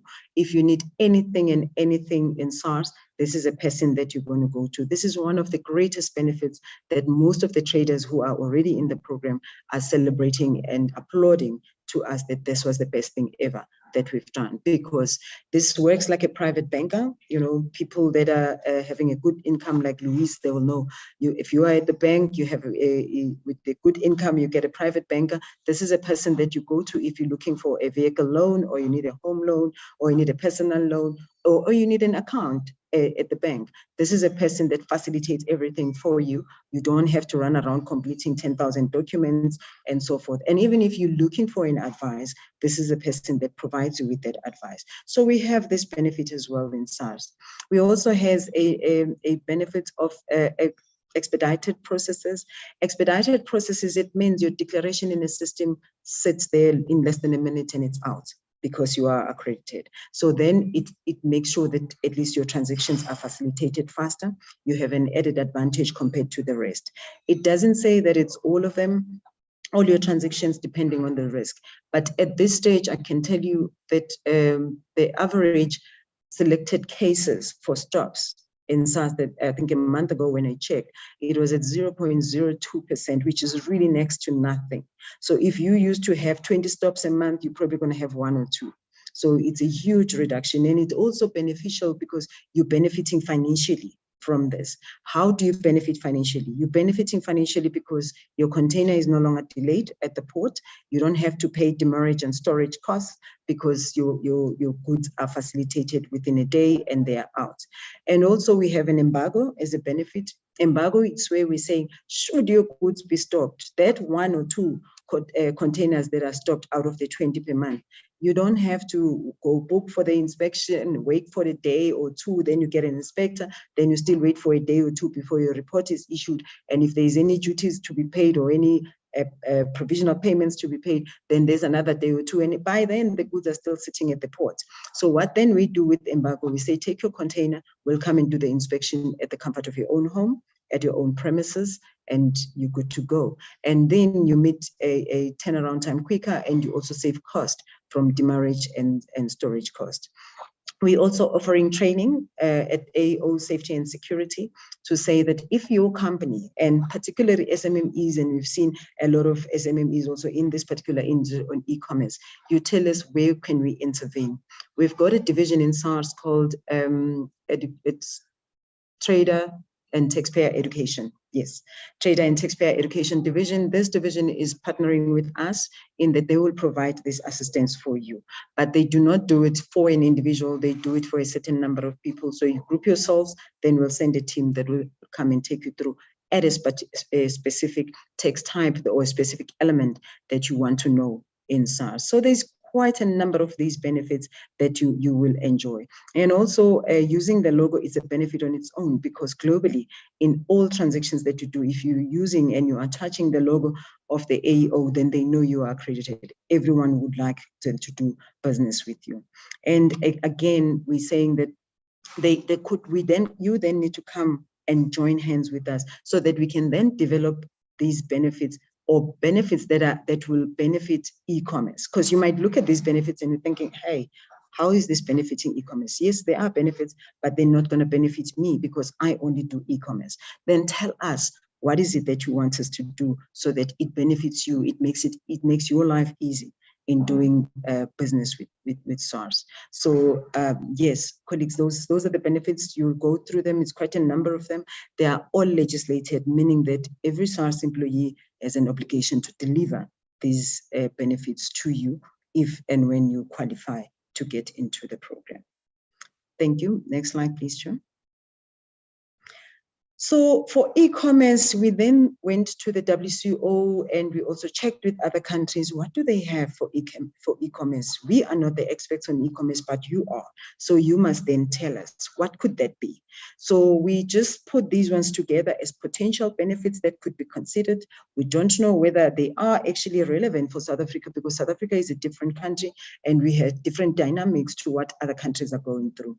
You may want us to look at some of these and perhaps customize it to fit our environment. So we would like you to tell us then what could that be. For example, level 1 and level 2 benefits, those are definite. They're going to be given to you as they are. But over and above that, we would like to add. So what could that be? Then we looked at something like, for example, automated renewal of a license.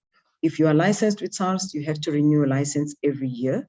And it takes time, and it's an administrative part of administrative piece of work. And some people, they even forget to renew those licenses until the goods are stocked. Then you can't do business because your license is expired. Then you start running around because you need to get that right and so forth.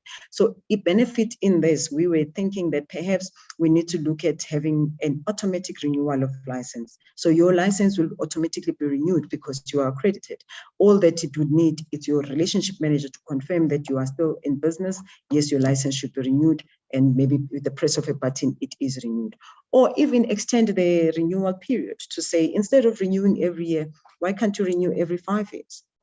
Maybe that's what will benefit e-commerce. We don't know, but you need to tell us. And there's quite a number of them, even the acceleration of refund claims. SMMEs, e-commerce, they have like these small companies that has a refund perhaps of a 10,000 rand that they need.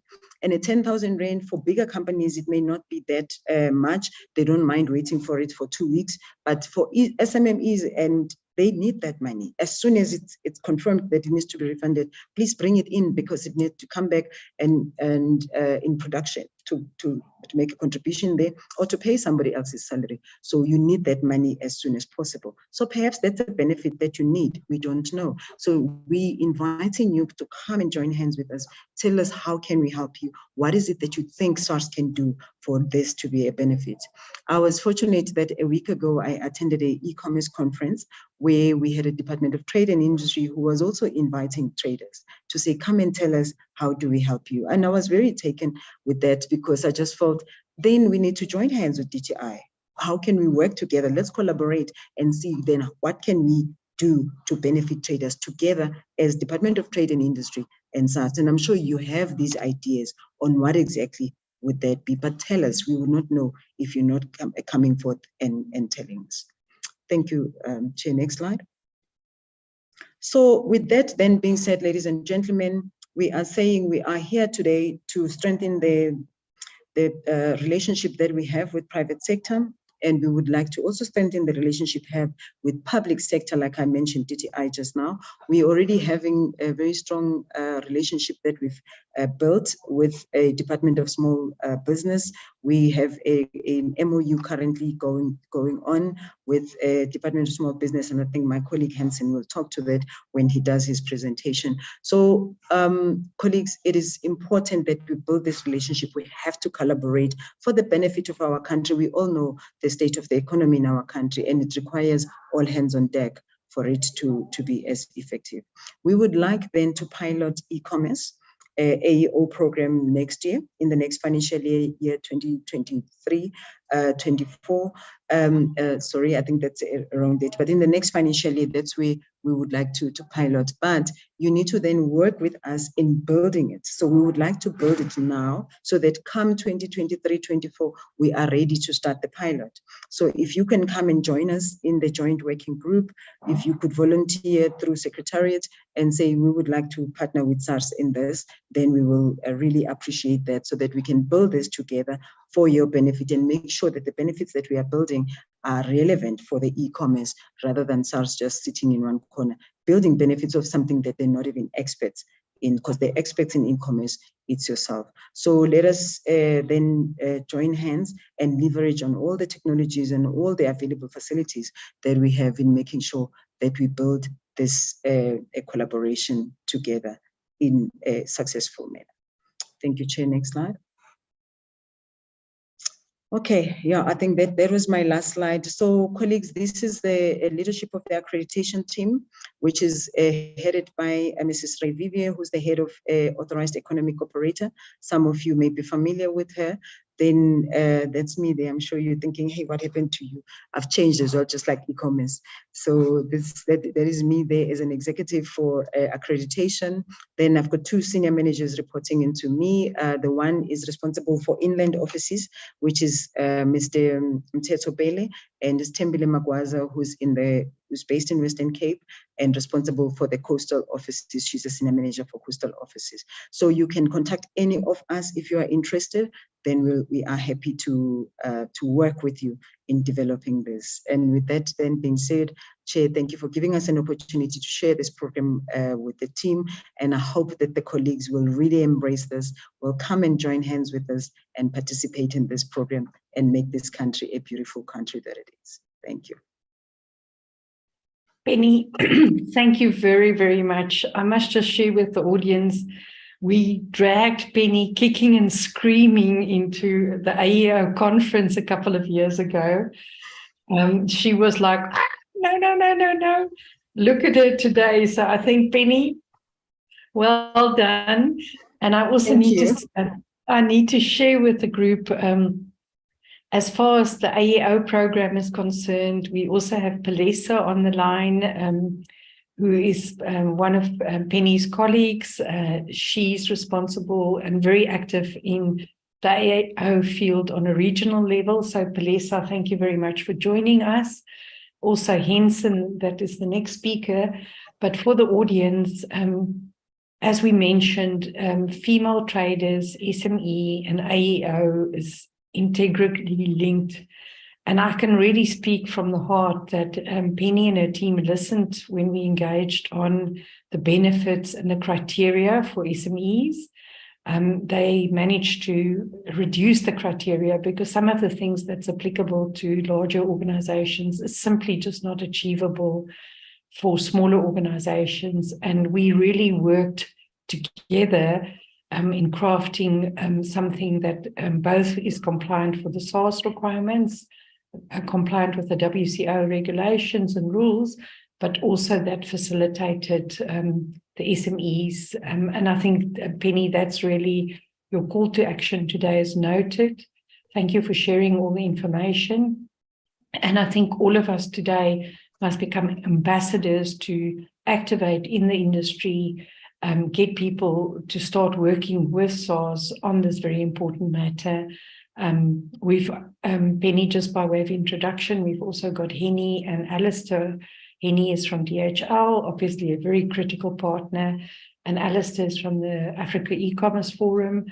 I think it's through this Transport Forum, we're building these partnerships, and it will be very good, Penny, if you can share some more details around the e-commerce conference that you attended, because I think the more we can get parties to start talking to each other, the more we can work together and make this. I also need to say that it's not only on the local front, the ladies are rocking the world. Both Penny Palesa and Ray is very well recognized within the WCO circles. Ray has also been selected as the vice chair of one of the very important groups for the WCO. And that's kudos to South Africa, but also kudos to the wonderful females that we've got. And I'm sorry for all the gents on here. We love you to bits, but every now and then we also need to beat our own chest and share the wonderful achievements of our colleagues. So Henson, not last, over to you. To speak to us. Henson is the executive manager for SME traders and travelers, and he's going to share some research that they've done in this particular area and also some information. I would also recommend going forward that if people want some information, please reach out to Penny and Henson. They really help, and we need to build this segment. That's why we also felt this session is very important to include. And thank you, Penny, for joining us. Over to you, Henson. Thanks, Louise. Thank you very much for the opportunity. It's heartwarming that we are surrounded by powerful women in SARS in the form of Ray, the Pennies, and the Palisas. So we are very, very excited to be part of this organization where we are led by you colleagues. From my side, like Louise has given a bit of background, I'm Henson Msongweni. I'm from the small, medium, micro business segment in SARS. 2 years back, when the new commissioner of SARS came in, one of the organizational arrangement was to introduce the small, medium, micro segment in the organization. And that's the segment that is looking at the small, medium, micro traders, which is mostly the importers and exporters. We also have our colleagues that are looking at the SMMEs from the domestic tax perspective. Now, that being a new unit in SARS, we felt it would be important for us that before we can develop a lot of strategic approach, we should be able to understand what is this segment all about, what are the challenges that taxpayers and traders in this segment are confronted with. So we have done a lot of insight work, trying to get more information, do a lot of research, do a lot of study. So Louise, we haven't done study on the e-commerce. We are in the journey of getting that research done. So that's why I'm not alone. I'm with my colleague Nwako, who's going to share in terms of what are we intending to do with the SMME approach for the e-commerce. and how do we want to conduct our study. And we believe that once we understand that piece of the e-commerce for SMME perspective, then we can be in the position to provide the necessary clarity and certainty to all our taxpayers and traders in this e-commerce business, which is very massive and it's a bit unknown. But from my side, I'm more biased towards SMMEs and women in trade, where we should say, where is their pain, where is their frustration, what are the areas that affect them towards voluntary compliance. And based on the study, we can then be in the position to develop specific intervention to support them. So Ngwako will be taking us through a very, very short presentation, unlike Penny's presentation. This one is really short. And thank you very much. Over to you, Ngwako. Thank you, Hansen. Thank you, Chairperson Louisa, for awarding us an opportunity to come share with you, colleagues, what we are doing at SARS. As Hansen has mentioned that we are particularly interested in the SMMEs. My name is Ngwako Thulari, a researcher in the National Revenue Management.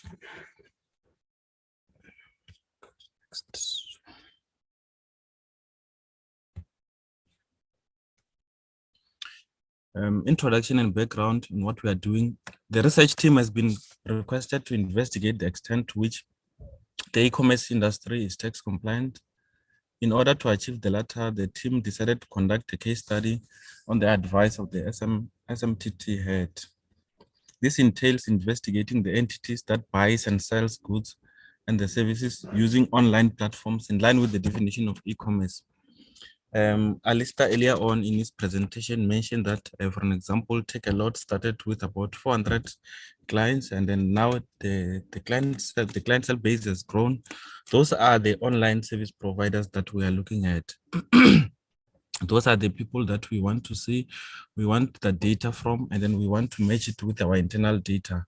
Hence this collaboration and hence these initiatives that we are engaging with you colleagues. And then while efforts have been made to get the third data part to conduct such a study, not much has come from the exercise, as the data is not easily reconcilable with SARS in line with the objective. And as a secondary objective, the study intends to investigate the size of the e-commerce industry in South Africa. Our focus is on the domestic part of it. As also Louisa has said that the data seems to be the challenge. We are really after the data. From you colleagues, the Association of E-Commerce, the transport and the retailers in particular. Ours was to develop a value chain in South Africa. Who are the role players in South Africa? Who are the main contributors in this industry? We all agree, and the study all agree, as Alistair's opening remarks, that e-commerce industry has grown over the period of years, particularly driven by the globalization, and it's also driven by access to data, technology, social media, and COVID, of course, and the ease of purchasing goods at your leisure place. So we acknowledge the fact that the industry is growing at a faster pace, and as an organization, we have to have some measures in behind, or some control in behind, some control in collaboration with the colleagues like you colleagues. This will require that the study identifies the role players in the industry, the logistic company, the post office, and the retailers and the service providers that are rising on the market, particularly the SMMEs ones. Those are the ones that we are after. The Department of Communication has been identified as one of the key stakeholders for this study. This primarily as it administers legislation that deals with the e-commerce, amongst others. It is for this reason that the department has been identified as the key stakeholder in order to achieve the objective, the above objective.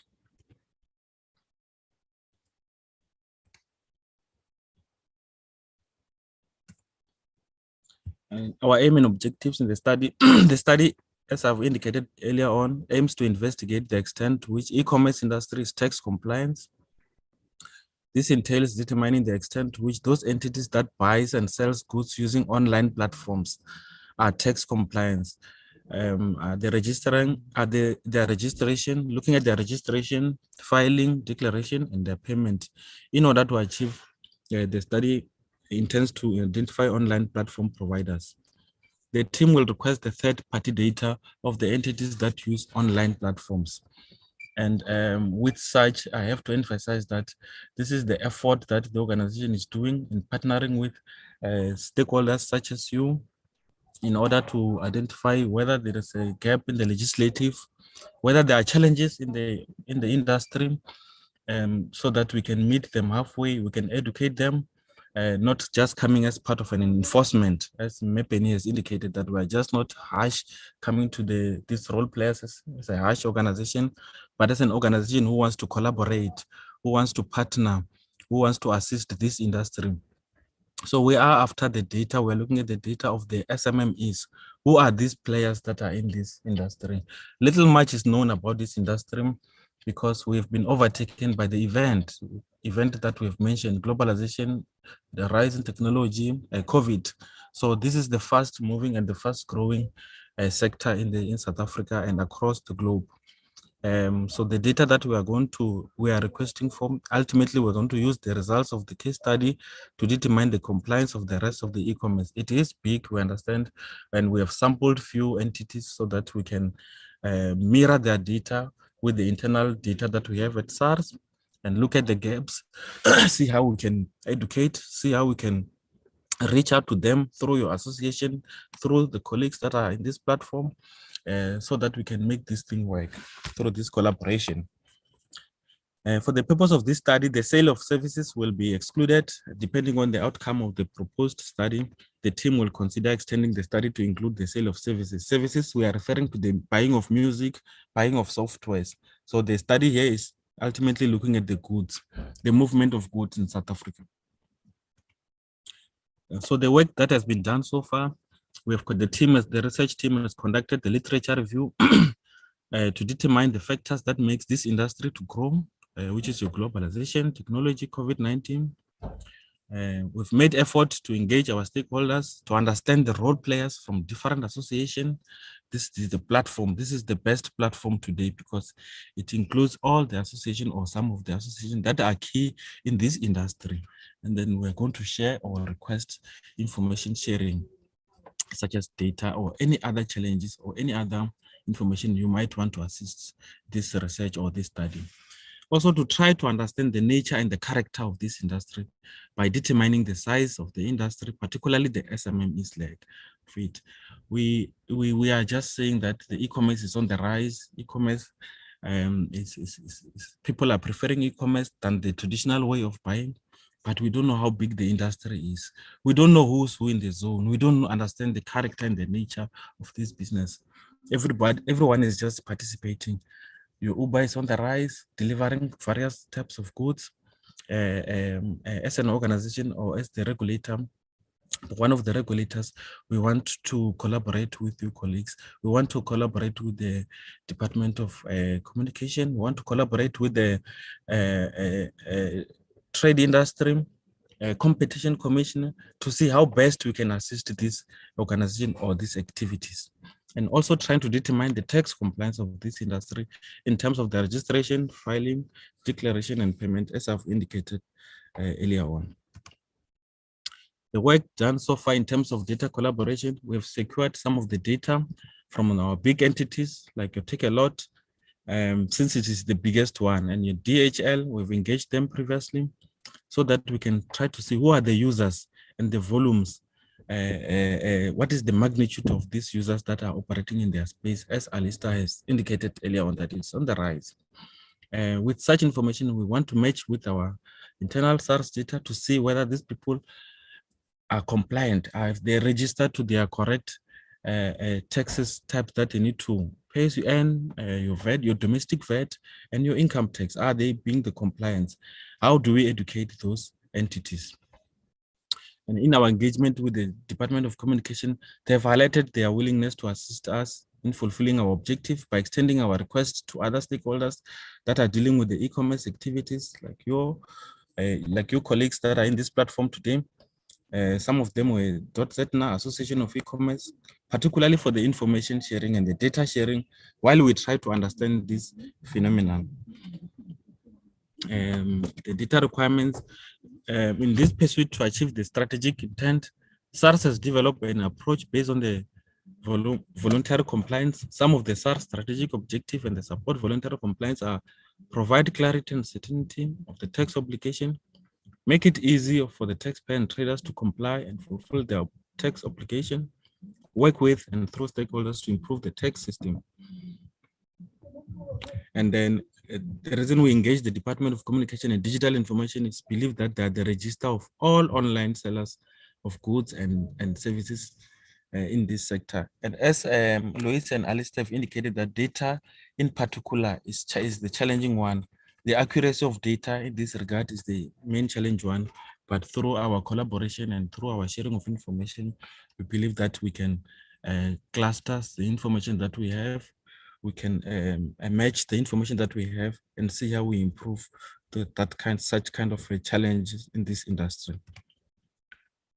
In order for the team to determine the compliance status of the SMME taxpayers that uses e-commerce platform, it is important that the team receive both internal and external data. And to this end, the internal data will be reconciled with the external data to verify that if the taxpayer are compliant. So colleagues, our interest is basically on the SMMEs, the data sharing, looking at the legislations, the gap in the industry, the challenges that are facing the industries. We acknowledge that we've got the biggest entities, retailers that have been in the market for too long. Like Take a Lot, for example, and there are aspiring small entities that wants to participate in this platform, and they lack knowledge in terms of their obligations, whether being at SARS or being at the Competition Commission, being at the department and your association.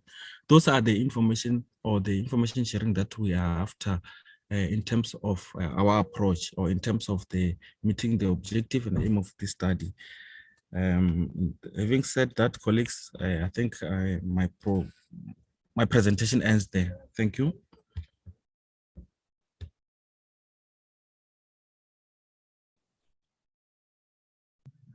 Thank you very much, Henson and colleagues from SARS.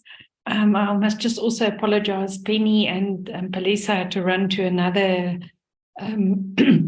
engagement, so they do apologize.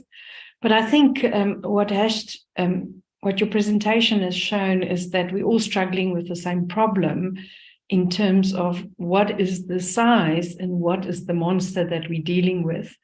And I think there we really need to maybe set up a small working group to see how we, through our engagements with DHL, Alistair's side, also with AFTA, how we can start creating a mechanism to collect this data and be able to analyze it. I think the important part is one really gets scared when you start the opening words is to say, measure the level of compliance.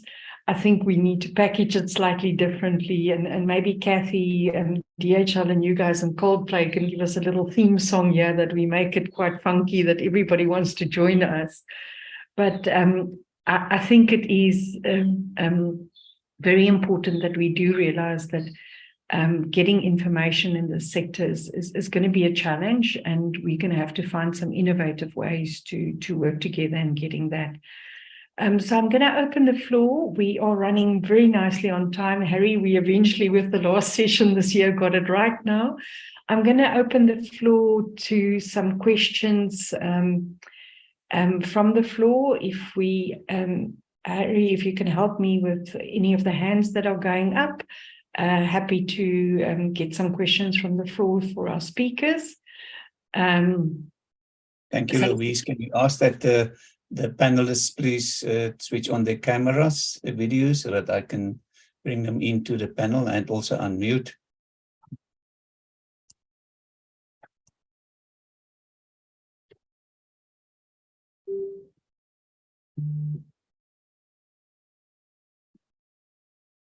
Perfect. Henson, can you switch on your camera as well?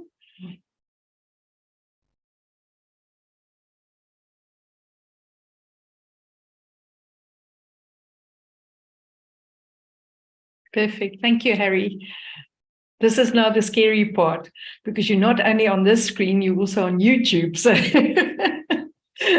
Harry is making us famous.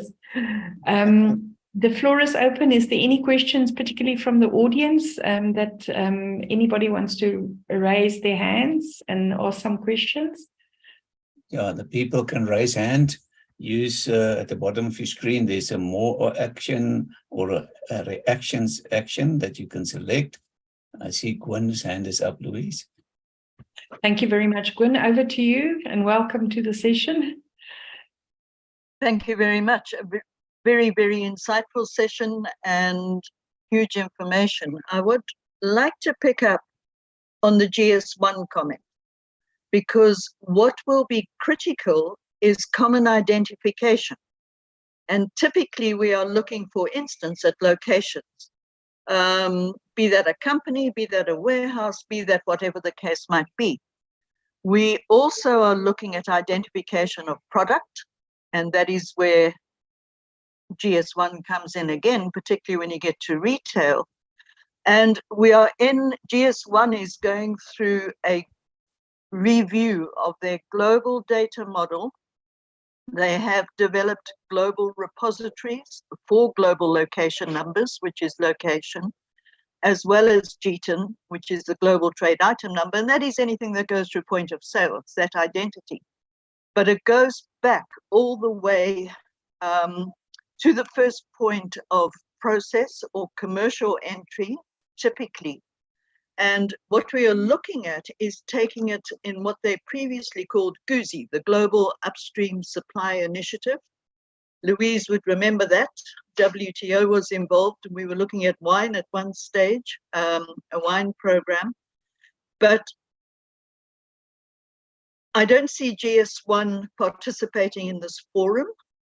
I would suggest it is a good time to engage with them. And I think the SARS initiative would be an ideal trigger to engage with them, as well as the Consumer Goods Council of South Africa, where GS1 operates as a sort of division, although they are becoming more independent given the global movements. But that would bring in local trade. And what we see certainly in the food sector and the agricultural sector, with all the changes going on with global supply chain transparency, the exporters are struggling to keep up. Systems are changing on a regular basis. The rules are changing. And that means that the local market is very often ignored by, for instance, the industry association. By bringing in GS1, the chairman of the GS1 Council is also the leader in Pick n Pay, as an example. That brings in the local markets. And I really think, very happy to pick up with Louise, but I think this is an excellent opportunity to strengthen the GS1 situation in South Africa. They do liaise with the African Union, and the African Continental Free Trade Area is a wonderful, wonderful opportunity to basically go back and do what we did 20 years ago, if I can put it that way, when food safety was the big issue. Thanks. No, thank you, Gwen. You're 100% correct. I think GS1 is definitely a partner. And I think what warms my heart with these sessions always is just creating these networks and creating this connectivity. Because I see Henson is shaking his head. Henson, your next phone call is let's set up a session with GS1 and the Consumer Goods Council, because I do think there is an organization and some standards there that can influence us. And maybe Henny and Alistair, your comments on what Gwen had to say. I think, it's very important that we start looking at this across not just the private sector, but also the public sector, because with e-commerce moving so fast and growing so fast, it's going to impact all of us, things like food safety, things like, I think, Alistair, you mentioned counterfeit. I mean, Henson, you can catch somebody if they import stuff in boxes that is counterfeit, but to catch people that are importing counterfeit goods in small parcels is much more difficult, and we're going to have to get clever. I've got a wonderful story to share, and our colleagues from SARS will probably laugh, but one of our colleagues in Uganda gave us the example where there was this trader that had this jewelry shop, and he had incredibly expensive watches there, but they looked in the stats and couldn't find out, where did he get the stuff from. So they eventually tracked it, that he was bringing in these Rolexes and everything through the e-commerce channel, one by one, and not declaring it properly, but he had a shop full of these very expensive watches and very expensive imported items. So that's one of the negative examples of where e-commerce can be used in a negative way. And I'm not saying everybody does it, but that's the challenge that we all face. I think DHL faces it because they ultimately are moving the goods. The customs authorities face it because it's very difficult to find that little needle in a haystack. So maybe some comments, Henny, firstly from you in terms of what measures DHL does, the comments around the GS1 standards, and then Alistair and Henson, then over to you. Yeah, thanks, Louise. And I see I've been registered as Hendrik. So, Kathy, you can just call me Henny. I have no idea. I landed up here as Hendrik. But yeah, I think, look, I don't want to get into too much detail in terms of that, but there's obviously quite a lot happening. I think for me, the overall issue is collaboration. The key here is around collaboration. Collaboration between private and public. I can't stress that enough. And Henson's already spoken about the fact that between ourselves and SARS is incredibly close cooperation on a number of these issues, particularly dealing around the issue of fake goods and that kind of stuff. And so I think that's the practical side of it. That's the here and the now. How do we protect? How do we safeguard? How do we ensure collections? All of that. So that's the practical, the here and now. But then there's a think tank. The stuff Penny was talking about. It's how do we prepare? How do we make this economy more accessible? How do we make this a destination of choice for investors? And I don't want to get into the politics of it. I'm just talking about the kind of stuff that you and I can control and influence. I can't influence things outside of that, but I think that's the key. So there's two very distinct elements for me. It's a practical here now that requires close collaboration. Companies like DHL is merely an agent for SARS. We don't make the rules. We're there to implement. That's our role. Any logistics player on here, and therefore that collaboration is important. What's really critical for me is that think tank, the forward thinking. How are we going to adapt our systems, our behavior, our everything, frankly, to make sure South Africa and other countries become a destination of choice from an investment point of view. So if it's okay, Louise, I don't want to get into all the detail. I'm not sure. No. Around that collaboration. And forums like this provides an important platform, and hopefully, we'll start reaching out to one another after this and say, how do we get together? How do we? No, Henny, thank you very much. And I think, I always beat Henson nose and beat the drum of collaboration. Let's talk to each other because, ultimately a supply chain is exactly that. It's a supply chain. And it's very good. I fully support your contention around think tanks. Alistair, maybe handing over on that note to you, you driving a more continental look as well. Some inputs and insights from your perspective, please. Thank you. Thank you very much indeed, Louise. Okay. We've, strangely enough, we were involved in a conference on cross-border e-commerce last week, at which Penny spoke, and the proposal came up that GS1 should be involved in the AEO system. So it's already on the table. So I'm very pleased that Gwyn has also completely independently come up with exactly the same view. So Penny doesn't think that I'm absolutely speaking out of turn there. I think that this whole system, the whole thing of information is incredibly important, and of data and how we can share more data, etc. What we also proposed to Penny, and I've just done it in the chat, but sorry to hear that she now disappeared, and that she or her colleagues should do a little presentation to be put on our website on how the system works, and that will get to a lot more people than conferences do.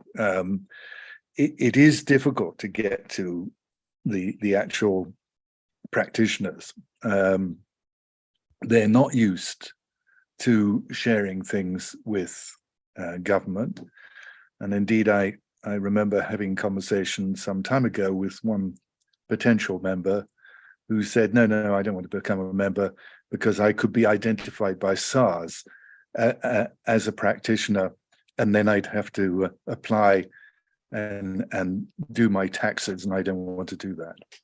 I said, okay, well, if you don't want to be a member, for whatever reason, I don't care. And I think that sometimes is a problem, and a real problem.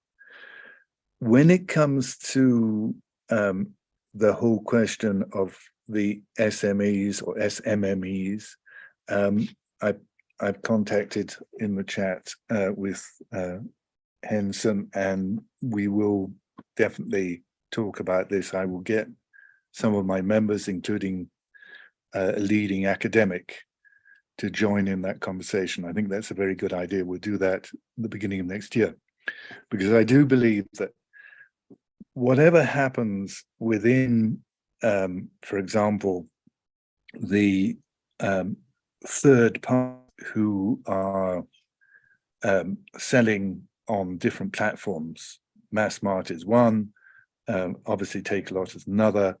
There are various different platforms which people sell at. By far the largest amount of people are actually selling by social commerce, using things like TikTok and YouTube. And that is very difficult to get a handle on that. So we do need to see how we can identify these people and help them, because often they actually don't know how e-commerce works.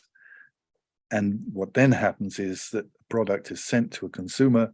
The consumer has the right under the CPA to return the product within the consumer. Then the shop says, no, we won't accept that. We're going to take your money anyhow. So it's these sorts of things and the training. We work with GS1. We have a member who sits on the council, and we also work very closely with the Consumer Goods and Services Ombuds as well, which is our effective form of complaints for issues. And complaints have increased. There's more fraud, unfortunately. Whenever there's a successful industry, whatever it happens to be, you can be guaranteed that fraudsters will come along. Thank you. Now, Alistair, thank you very much. And I think just this discussion today has already created that platform. And Henny, to your point, collaboration. We've now got Henson and Alistair connected, and we've got DHL obviously as part of the journey. I'm just, for the interest of time, we booked until 11:30. There was a question around cybersecurity and cybercrime, and I think that's a complete different discussion on their own. We actually suggested to Harry that this is one of the elements in next year's program that we want to bring in, because obviously part of the digitization discussion within AFTA is to look at cybersecurity and try and harmonize the rules across the continent, and how we can protect both our data and also the financial transactions. So I think there's a lot of work being done. This is where items like artificial intelligence, big data comes in. And it will be very good. Maybe we can get some of the bank experts to come and share something with us. So, Henson, I'm sorry, I'm going to cut it short because I think we've got 1 minute left, and I just want to hand back to Harry. But I just want to thank all the speakers for a very, very informative session. The results and the chat seems to be very good. Henny, thank you and good luck with Black Friday. I hope you've got enough volumes to get everything to everybody. Alistair, thank you for your time. And Henson, as always, Henson is our honorary women custodian. So, and he's done also remarkable work and is very, very passionate about this area. So Harry, over to you, and thank you to the panelists. Henny, I think for everybody, go and have a look. DHL has got this wonderful ad where they're working with Coldplay. And please note, it's a female driver, big truck driver, which is quite uncommon. They've done it correctly. Go and have a look at it. I'm sure it's out on cyberspace. And Harry, over to you to do the closing. Thank you. Thank you so much, Louise, and thank you for excellent moderation and hosting us. We really appreciate that, and thank you to all the panelists. I don't know, one of the panelists has perhaps closing remarks, burning closing remarks. Anybody of you, perhaps? Everybody seemed comfortable. Thank you so much. And, Great to be here. Indeed, be blessed. Thank you, everybody. Yeah, Mariska is sharing in the chat about the Coldplay that they do the spot club. Right? Wonderful, everybody. Thank you very much. Have a look. The site is up and you can actually listen to it by yourself. It's a wonderful experience. So, Henny, well done to the marketing team. Thank you, everybody. Goodbye. Thanks, guys. All the best. Thank Bye-bye. you. Bye-bye. Bye.